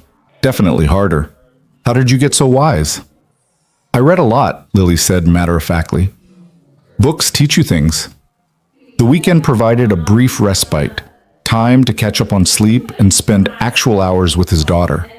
They went to the library, walked through the park despite the December cold, made hot chocolate, and watched movies on their small TV. For 2 days, Ethan could pretend his life was simple again, that the pressures of his new position didn't exist beyond Monday morning. But Monday arrived with crushing inevitability, bringing a crisis that would test everything Ethan had learned. He was reviewing contractor schedules when Tom burst into his office, his face pale. We have a problem. Building C, the regional office in Denver. Their boiler just failed. Complete breakdown. It's 15 degrees outside and 300 people have no heat. Ethan's stomach dropped. Building C was his responsibility, one of the regional offices he was supposed to be managing despite never having visited it. What's the timeline for repair? The contractor says they can't get parts for at least 3 days, maybe 4. And that's assuming the parts are still manufactured. The boiler's old, might be discontinued. Can we bring in temporary heaters? Not enough to heat a building that size. We're talking about having to close the office, send everyone home, lose 3 or 4 days of productivity across multiple departments. Tom's expression was grim. This is going to cost hundreds of thousands in lost work. Maybe more. And it's going to land on you. Why me? The boiler was maintained before I took this position. Because you're the facilities operations manager now. When things break, it's your responsibility. Fair or not, that's the job. Ethan's mind raced, trying to think through options. Get me the maintenance records for that boiler. Every service call, every inspection, everything. And find me the contractor's contact information. I need to talk to them directly. Ethan, I'm telling you, there's no quick fix for this. Sometimes equipment just fails. And sometimes equipment fails because it wasn't maintained properly or because someone ignored warning signs. Ethan was already pulling up building schematics on his computer. I need those records now. Tom left, returning 20 minutes later with a file that should have been thicker than it was. Ethan flipped through inspection reports, his jaw tightening with each page. The boiler had been flagged 6 months ago for potential issues, recommended for detailed inspection and possible replacement. The recommendation had been filed and apparently forgotten. Who was the facilities manager when this recommendation came through? Ethan asked. That would have been Jim Patterson. He retired 3 months ago. And no one followed up on his open items? Tom shifted uncomfortably. There was a gap between Jim retiring and you being hired. Things fell through the cracks. A $300,000 crack. Ethan grabbed his phone and called the contractor, a company called Mountain States Mechanical. The owner, a gruff-voiced man named Carl, confirmed that parts for the old boiler were indeed hard to find. But, Carl added, I've got a refurbished unit sitting in my warehouse, pulled it from a demolition job last month, tested it thoroughly. It's actually newer and more efficient than what you've got. I could have it installed in 2 days if you're willing to pay for the rush job. How much? Carl quoted a figure that made Ethan wince, but was still less than the cost of closing the building. Do it. I'll have the authorization to you within the hour. You sure? That's a lot of money to commit without running it up the chain. I am the chain now, Ethan said, hoping it was true. Get your team mobilized. I want that building heated by Wednesday morning. After hanging up, Ethan pulled up the authorization forms, his hands hovering over the keyboard. This was exactly the kind of decision that could make or break his credibility. If the refurbished boiler failed, if Carl's company didn't deliver, if the cost exceeded projections, he'd be finished. But if he delayed to get approval, if he let bureaucracy slow down a solution, 300 people would be sent home, and his inability to handle a crisis would be equally damning. He typed in the authorization code Victoria had given him, the one that allowed him to approve emergency expenditures up to a certain threshold. The system accepted it, and just like that, Ethan had committed the company to a six-figure emergency repair based on nothing but his judgment and a contractor's word. Sandra appeared in his doorway as he was documenting the decision. Heard about Denver, bold move authorizing the repair without escalating. Bold or stupid? Depends on whether it works. She sat down, her expression serious. You know this is a test, right? Someone probably knew that boiler was going to fail soon. Could be coincidence, could be that Patterson left it as a ticking time bomb, could be someone actively sabotaging you. Why would anyone sabotage me? Because you're a threat. You represent change, disruption to the established order. Some people don't want to see you succeed because your success means they've been doing things wrong for years. Well, Sandra leaned forward.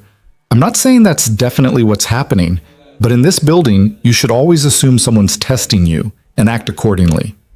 The words stayed with Ethan as he coordinated the Denver repair, fielding calls from anxious department heads, updating Victoria's office on the situation, and trying to project confidence he was far from feeling.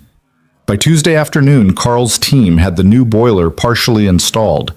By Wednesday morning, heat was flowing through Building C again, and Ethan received a terse email from Robert Chen. Crisis managed adequately. See that it doesn't happen again. Adequately. Not well, not excellently. Adequately. As if preventing a catastrophic shutdown was merely meeting minimum expectations. Ethan was drafting a response when his office phone rang.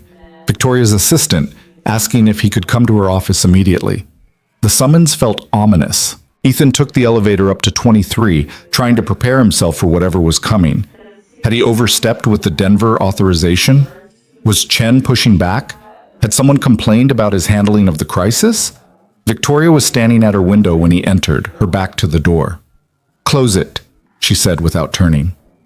Ethan obeyed, his stomach churning. I received an interesting call this morning, Victoria said, finally facing him. From the HR director. Apparently there's been a complaint filed against you. A complaint? For what? Inappropriate workplace behavior. The complainant is anonymous, but they claim you've been making female employees uncomfortable with unwanted attention, specifically citing instances in the cafeteria and at department meetings. Ethan felt like he'd been punched. That's not true. I've been nothing but professional with everyone. I know that. I reviewed the complaint and it's clearly fabricated. The instances cited are either vague to the point of meaninglessness or can be disproven by security footage. Victoria's expression was hard. This is retaliation for Denver. Someone is trying to undermine you and they're using the most damaging accusations possible to do it. What happens now? HR has to investigate. It's policy. You'll be interviewed. Anyone mentioned in the complaint will be interviewed, and the process will take at least 2 weeks. During that time, you'll remain in your position, but the complaint will be in your file. So even though it's false, it still damages my reputation. Yes, that's the point. Welcome to corporate warfare, Ethan. When people can't beat you on merit, they attack your character. Victoria's voice softened. I'm sorry.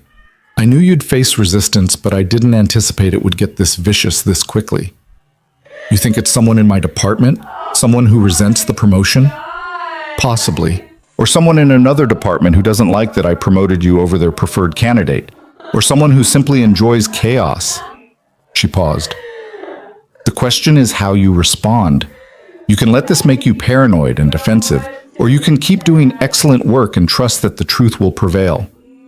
That's a lot of trust to put in a system that's already failed me multiple times. It is, Victoria agreed, but it's also the only path forward that doesn't destroy who you are. If you let this make you bitter and suspicious, If you start seeing enemies everywhere, then they win, even if the complaint is dismissed. Ethan wanted to argue, wanted to rage against the unfairness of being forced to defend himself against lies while simultaneously proving he deserved a position he'd already earned. But underneath the anger was exhaustion, bone-deep weariness at the constant battles, the endless tests, the reality that success for someone like him required perfection while others could fail upward without consequence. "I need to go home," he said quietly. "I need to see my daughter and remember why I'm doing this." Victoria nodded. "Take the rest of the day. And Ethan, don't let them break you. You're stronger than they think." Ethan left her office, rode the elevator down in a daze, and drove home in the middle of the afternoon for the first time since starting his new position. Lily was shocked to see him walk through the door while she was doing homework at the kitchen table. "Dad, what's wrong? Did something happen?" "Nothing's wrong, Bug. I just decided I needed to be home." He sat beside her, pulling her close. "Tell me about your day. Tell me what you're learning in school. Tell me about anything that has nothing to do with work or offices or corporate politics." Lily talked and Ethan listened, letting her 9-year-old worldview wash over him like a balm. She told him about a science project on weather patterns, about the boy in her class who claimed he could burp the alphabet, about the book she was reading where a girl discovers she has magical powers she never knew existed. "Do you think that's real?" Lily asked. "Having powers you don't know about until you need them." "I think everyone has strengths they don't recognize until they're tested," Ethan said. "Sometimes you don't know what you're capable of until you have to do something you never thought possible." "Like you becoming a manager?" "Like me becoming a manager." "Are you good at it, the managing?" The question deserved honesty. "I'm learning. Some days I think I'm doing okay. Other days I feel completely lost. But I'm trying my best and I'm not giving up and I'm hoping that's enough." Lily studied him with that unsettling perception children sometimes possessed. Someone's being mean to you at work, aren't they? "What makes you say that?" "Because you look the way I did when Madison's friends said I was weird for reading all the time. Like you're trying to prove something to people who already decided they don't like you." Out of the mouths of babes, Ethan thought for the second time in as many weeks. His daughter had just articulated exactly what he'd been feeling but couldn't quite name. "You're right," he admitted. "Some people at work have decided they don't like me, and they're being mean about it. But you know what you told me when Madison's friends were being difficult? That their opinion doesn't change who I am?" "Exactly, and the same is true for me. People can doubt me, can say mean things, can try to make my job harder. But none of that changes who I am or whether I'm actually good at this work. I just have to keep proving it, one day at a time. And if they still don't believe you, then I'll have done my best and I'll know I earned my place, and their belief becomes their problem, not mine." Lily nodded solemnly, then hugged him tight. "I believe in you, Dad. Even if no one else does, I do."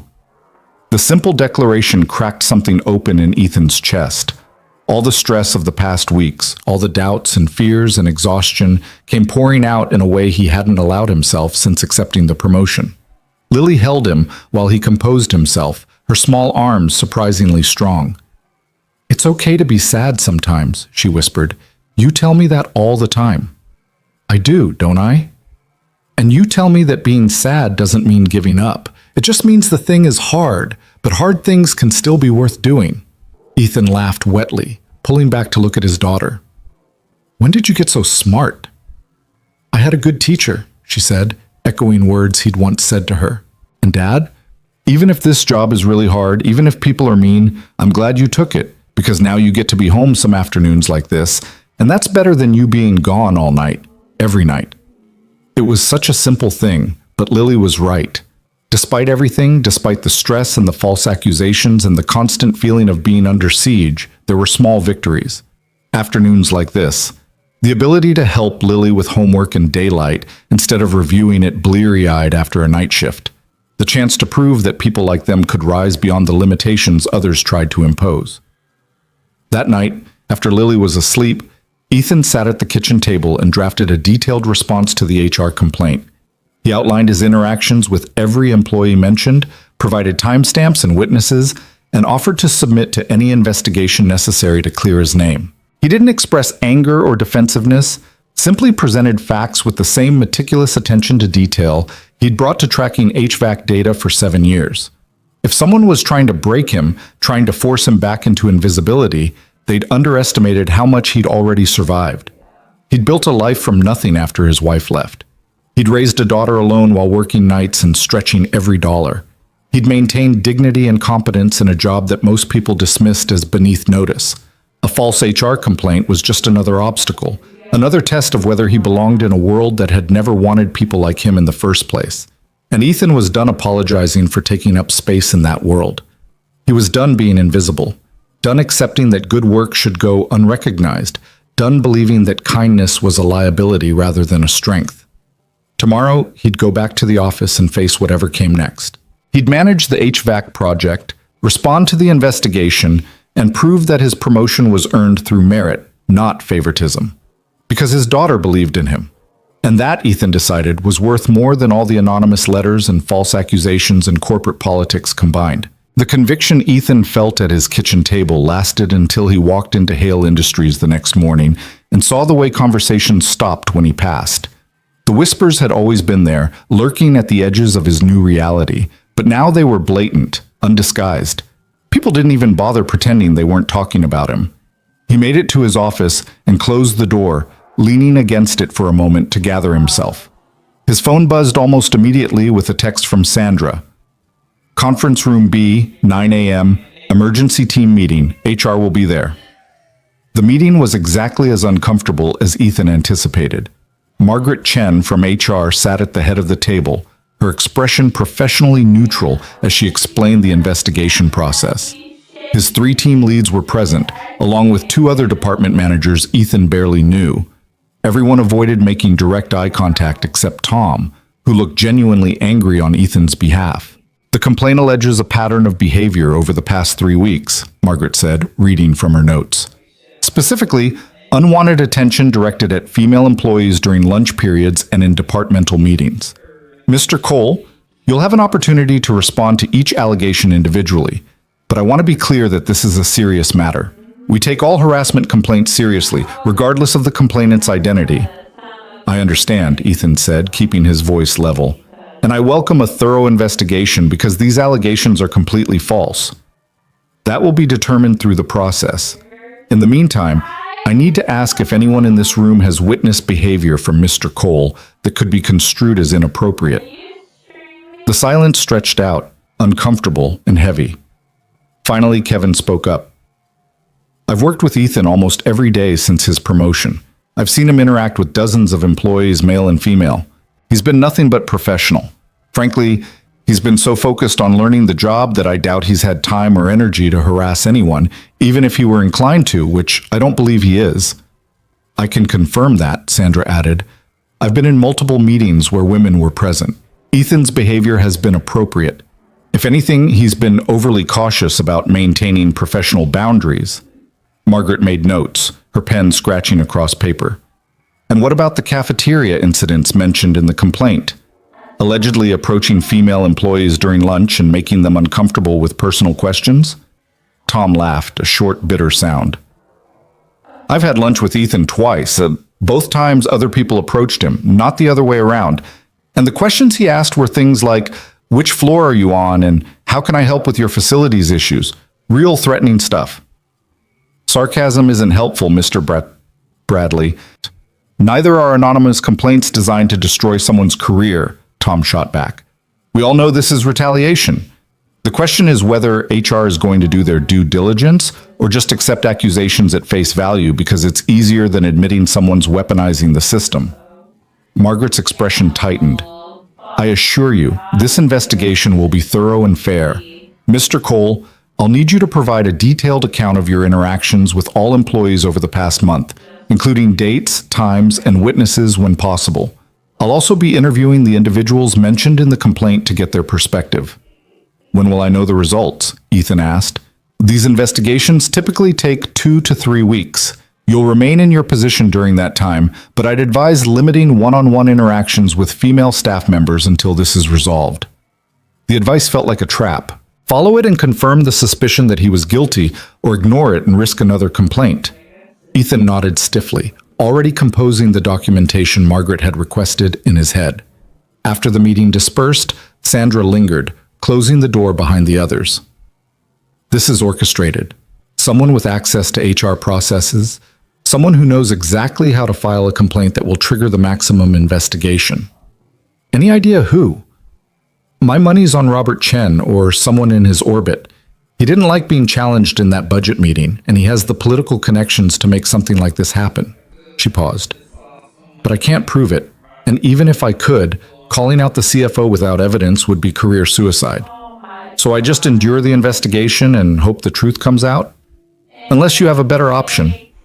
Ethan didn't. He spent the next week compiling the most detailed account of his professional interactions he could manage, cross-referencing with his calendar, his emails, security badge logs that showed when he'd been in which parts of the building. The document grew to 23 pages, each interaction documented with almost obsessive precision. Meanwhile, the HVAC project continued. The new equipment was installed on schedule, and preliminary energy readings showed even better efficiency than Ethan had projected. It should have been a victory, proof of his competence and the value of his institutional knowledge. Instead, it was overshadowed by whispers about the investigation, speculation about what he must have done to warrant such serious allegations. The breaking point came on a Thursday afternoon. Ethan was reviewing installation reports when his office door burst open. A woman he vaguely recognized from accounting stood there, her face flushed with anger. "I just got called into HR," she said without preamble. "They're asking me questions about you, about whether you made me uncomfortable. Do you know how humiliating it is to be interrogated about interactions I barely remember because someone filed a bogus complaint?" "I'm sorry," Ethan said, standing. "I didn't want any of this." "Well, you got it anyway. And now I have to waste my time providing statements about completely innocent conversations so HR can cover themselves." She crossed her arms. "For what it's worth, I told them you've been perfectly professional. Actually, you've been one of the few managers who actually listens when I explain problems instead of dismissing them. But this whole thing is ridiculous, and whoever filed that complaint should be ashamed." After she left, Ethan sat back down heavily. The investigation was hurting more than just him. It was disrupting other people's work, forcing them into uncomfortable situations, creating exactly the kind of hostile environment the complaint had falsely accused him of generating. His phone rang. Victoria's assistant, requesting his immediate presence on the 23rd floor. Ethan took the elevator up, wondering if this was finally the moment when Victoria would tell him the political cost of keeping him was too high, that his experiment in proving kindness and competence mattered more than credentials had failed. But when he entered her office, Victoria wasn't alone. Margaret from HR was there, along with Robert Chen and two other executives Ethan didn't recognize. "Sit down, Ethan," Victoria said, her expression unreadable. He sat, his heart pounding.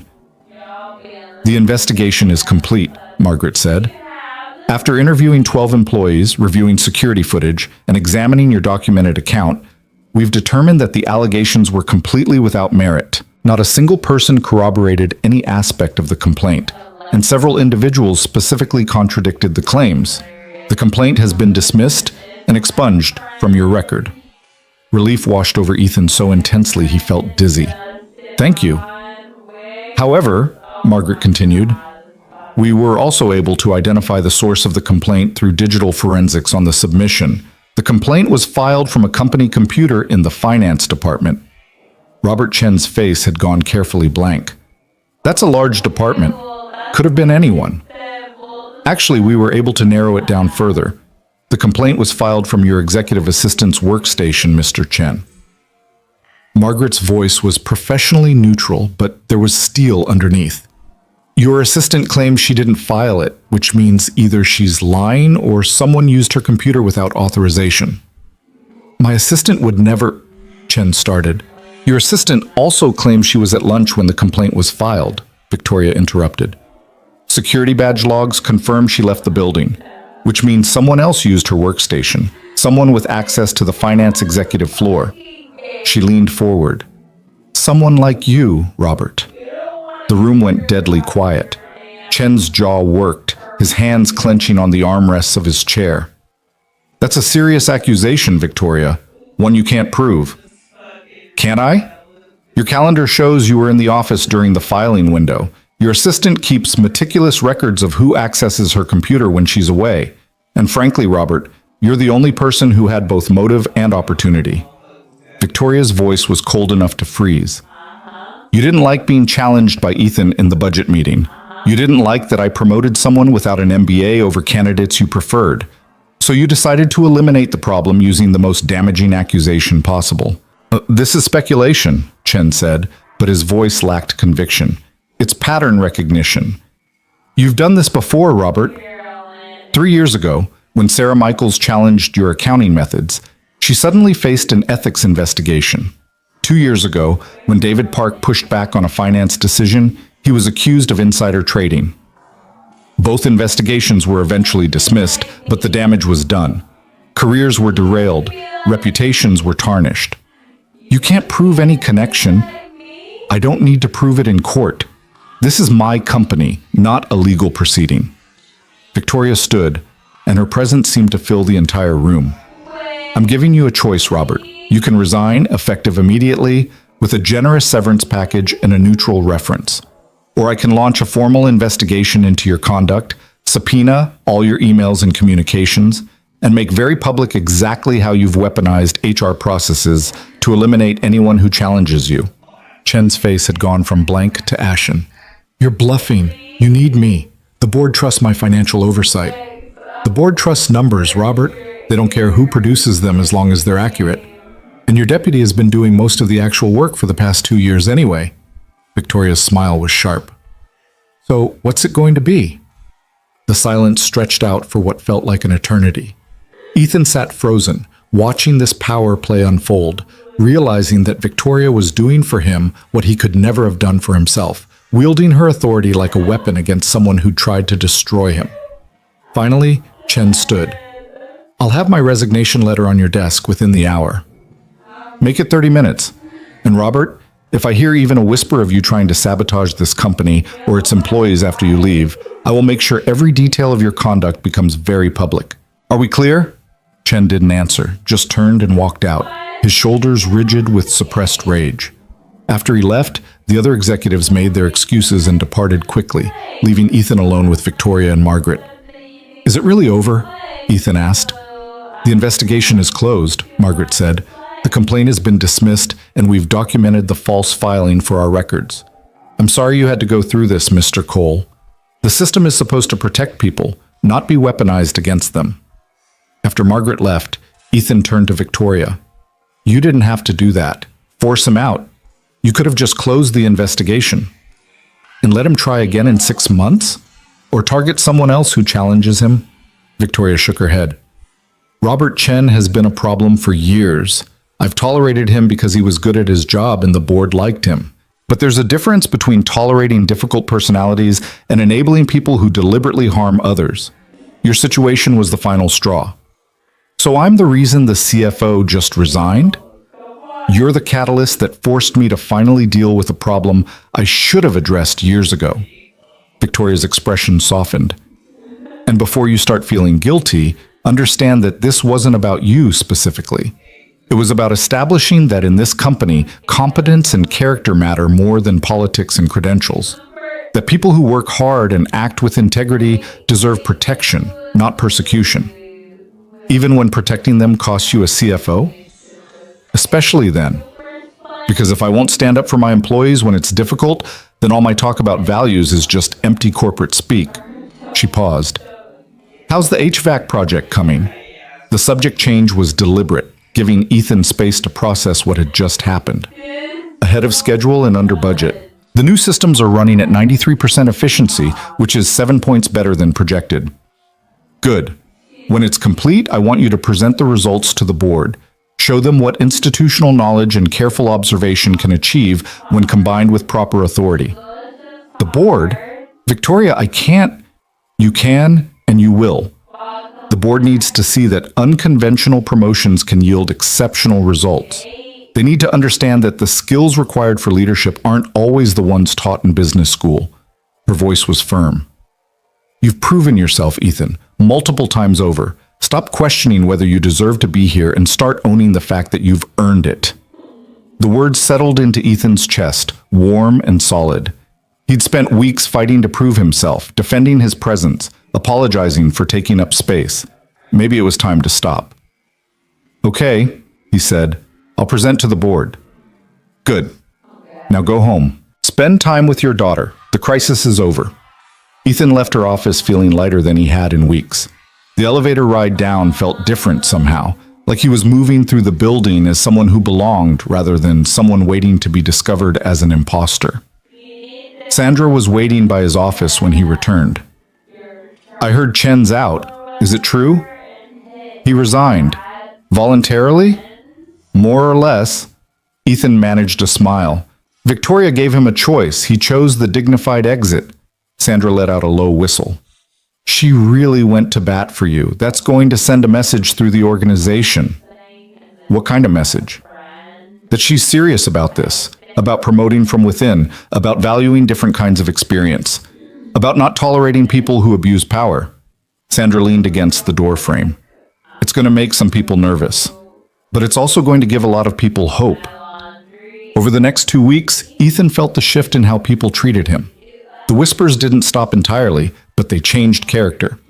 Less speculation about how he'd gotten his position, more curiosity about what he'd do with it. People who'd been coldly professional became cautiously friendly.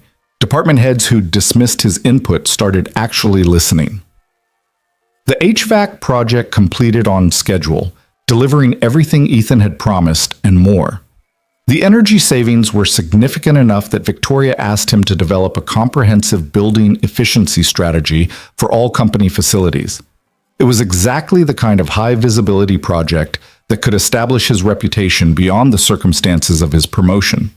Ethan dove into the work with the same meticulous attention to detail he'd brought to 7 years of night shifts.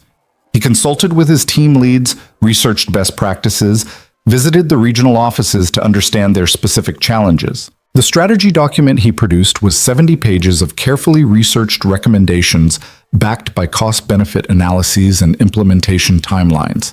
The board presentation was scheduled for the first week of February. Ethan spent days preparing, rehearsing his talking points, anticipating questions. Lily helped him practice, sitting in their living room and pretending to be a skeptical board member asking tough questions. "Why should we spend millions of dollars on your plan when we could just keep doing what we're doing?" she asked in an exaggerated deep voice. "Because what we're doing is costing us more in the long run," Ethan responded. "Energy inefficiency compounds over time. Emergency repairs are more expensive than preventive maintenance, and employee productivity suffers in uncomfortable work environments. This isn't spending money, it's investing it." "You sound really smart, Dad," Lily said in her normal voice. "The board is going to be impressed." "From your mouth to their ears, Bug." The morning of the presentation, Ethan put on the suit he'd bought specifically for this occasion, his first new suit rather than thrift store finds. Lily insisted on taking another picture, this one properly framed with his face actually visible. "You're going to do great," she said, straightening his tie. "Just remember that you know more about this stuff than anyone in that room. You've been doing this work since before I was born." "How'd you get so good at pep talks?" "I learned from the best," she said, echoing the phrase that had become their private call and response. The boardroom was on the 24th floor, a level Ethan had cleaned countless times but never entered during business hours. 12 board members sat around an enormous table, their combined net worth probably exceeding the GDP of small countries. Victoria sat at the head, her expression encouraging but not protective. This was Ethan's moment to prove himself without her intervention. He set up his presentation, connected his laptop, and took a breath. "Good morning, I'm Ethan Cole, Facilities Operations Manager. 3 months ago, I was working night maintenance in this building. Today, I'm here to show you how 7 years of observation from that perspective has identified opportunities worth millions in efficiency improvements." He clicked to the first slide, a graph showing energy costs across all company facilities over the past decade. The upward trend was stark and undeniable. This is what invisible inefficiency looks like. Small problems compounding over time because the people who noticed them didn't have the authority to fix them, and the people with authority weren't close enough to the operations to see the patterns. For the next 40 minutes, Ethan walked the board through his strategy. He showed them the data he'd collected, the correlations he'd identified, the solutions he'd already implemented successfully. He explained how building systems were like human bodies. Ignore minor symptoms, and eventually they became major crises. The questions came fast and pointed. How did he ensure contractor quality? What metrics would track success?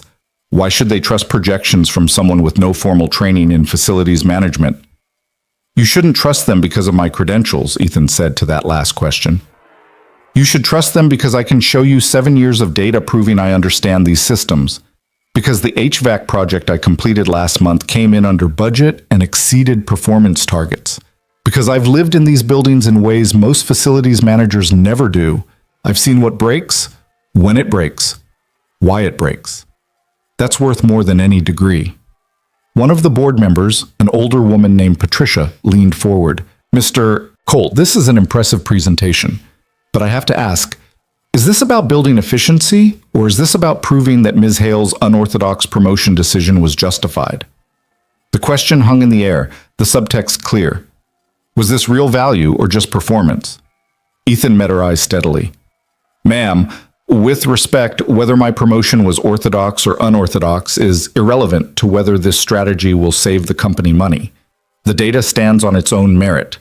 The projections are conservative and based on proven results. Judge the plan on its merits, not on how I got the authority to present it.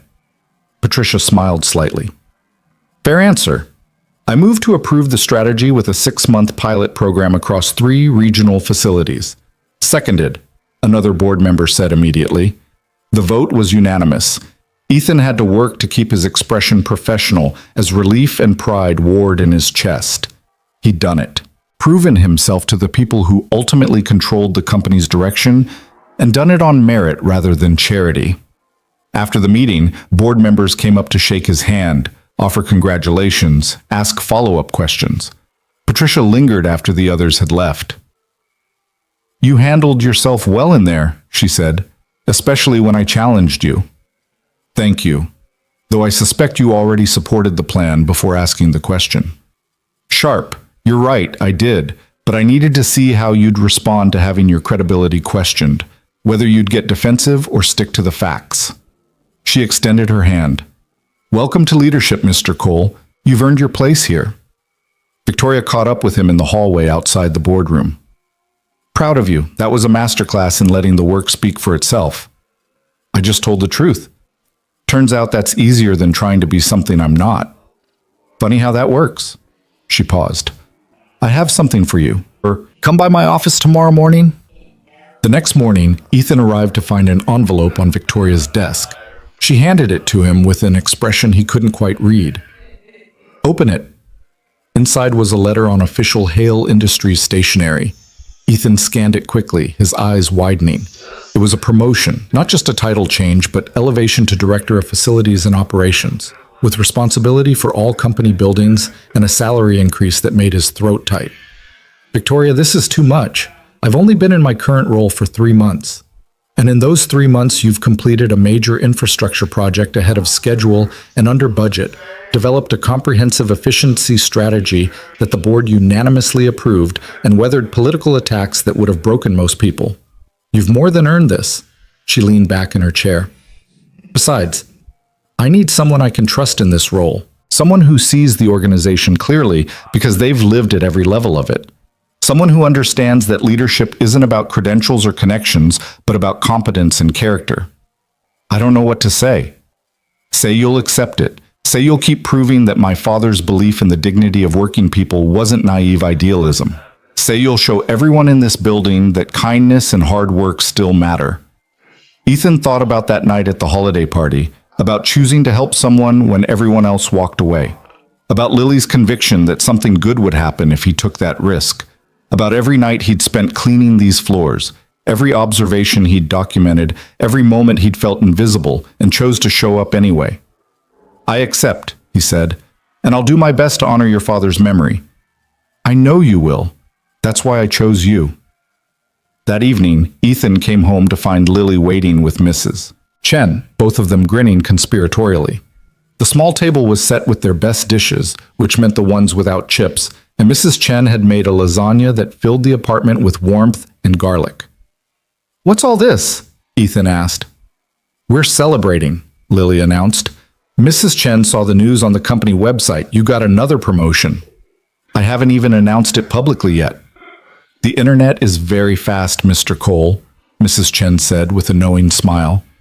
And very good news should be celebrated right away. They ate together, the three of them, and Ethan felt a contentment he hadn't experienced in years. Not just relief at surviving the challenges, not just pride at his accomplishments, but genuine happiness. The kind that came from being exactly where you were supposed to be, doing work that mattered, with people who loved you. After Mrs. Chen left and Lily was getting ready for bed, she appeared in the living room where Ethan was reviewing the next day's schedule. Dad? Remember when I said something good would happen if you went to the party?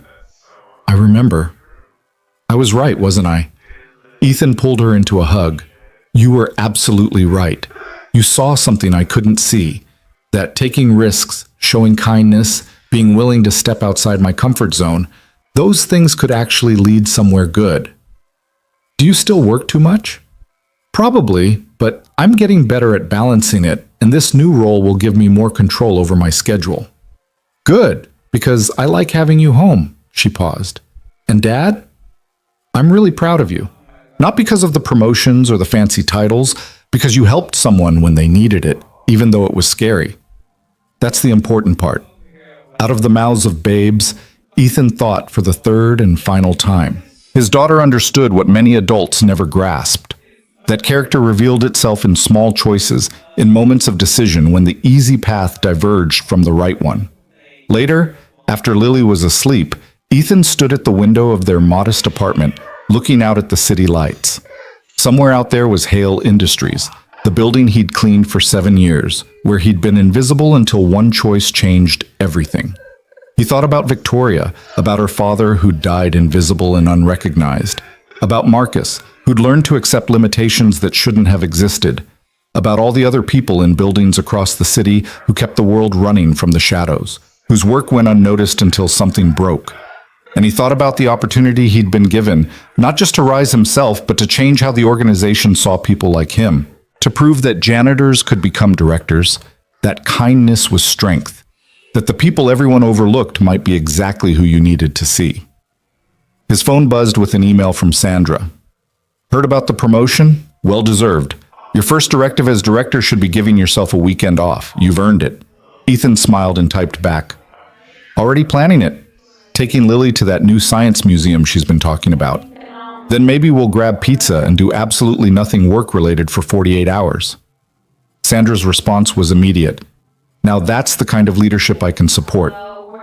On Monday, Ethan would step into his new role with all its responsibilities and challenges.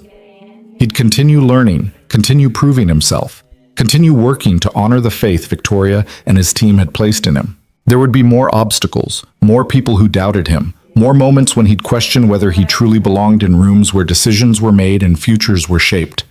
But for now, in this quiet moment, Ethan allowed himself to simply feel grateful. Grateful for a daughter who believed in everyday magic. Grateful for a CEO who'd been willing to see beyond credentials to character. Grateful for team members who'd given him a chance to prove himself. Grateful for 7 years of invisible work that had prepared him for this visible leadership. He'd started this journey as a janitor, a single father working nights to make ends meet, existing in the margins of other people's important lives. He'd made one choice at a holiday party, to help someone when everyone else walked away. And that choice had revealed a truth he'd forgotten. That he mattered. That his work mattered. That who he was when no one was watching mattered most of all. Victoria's father had believed in the dignity of working people, had died believing it even when the world seemed determined to prove him wrong. But maybe, Ethan thought, maybe that man hadn't been wrong. Maybe dignity wasn't given by titles or salaries or recognition. Maybe it was something you carried in yourself. Something that existed in the choice to show up, do the work, and treat people with kindness regardless of whether anyone noticed. And sometimes, just sometimes, people did notice. Sometimes kindness was recognized, hard work was rewarded, and invisible men were finally seen. Ethan closed the blinds, turned off the lights, and went to check on Lily one more time before bed. She was curled up with her library books, peaceful in sleep, dreaming whatever dreams filled the mind of a 9-year-old who still believed the world could be fair. He kissed her forehead gently, whispered that he loved her, and pulled her blanket up against the December cold. Tomorrow would bring new challenges, new responsibilities, new opportunities to prove that his promotion was earned rather than given. But tonight, standing in his daughter's doorway watching her sleep, Ethan Cole felt something he hadn't felt in years. He felt like he was exactly where he was supposed to be. And that, he decided, was the real magic Lily had predicted. Not the promotions or the salary or the recognition, but the simple truth that showing up as your best self, choosing kindness when it would be easier to walk away, and believing in the dignity of honest work could actually lead somewhere good. The Invisible Man had been seen, and in being seen, had learned to see himself differently too. Not as someone who didn't belong in rooms where decisions were made, but as someone whose perspective from the margins offered insights the center couldn't see. Not as someone who'd gotten lucky through one act of kindness, but as someone who'd been proving himself through competence and character for years before anyone bothered to notice. And most importantly, not as someone who needed to apologize for taking up space, but as someone who'd earned his place through 7 years of showing up, paying attention, and choosing to be excellent even when excellence went unrecognized.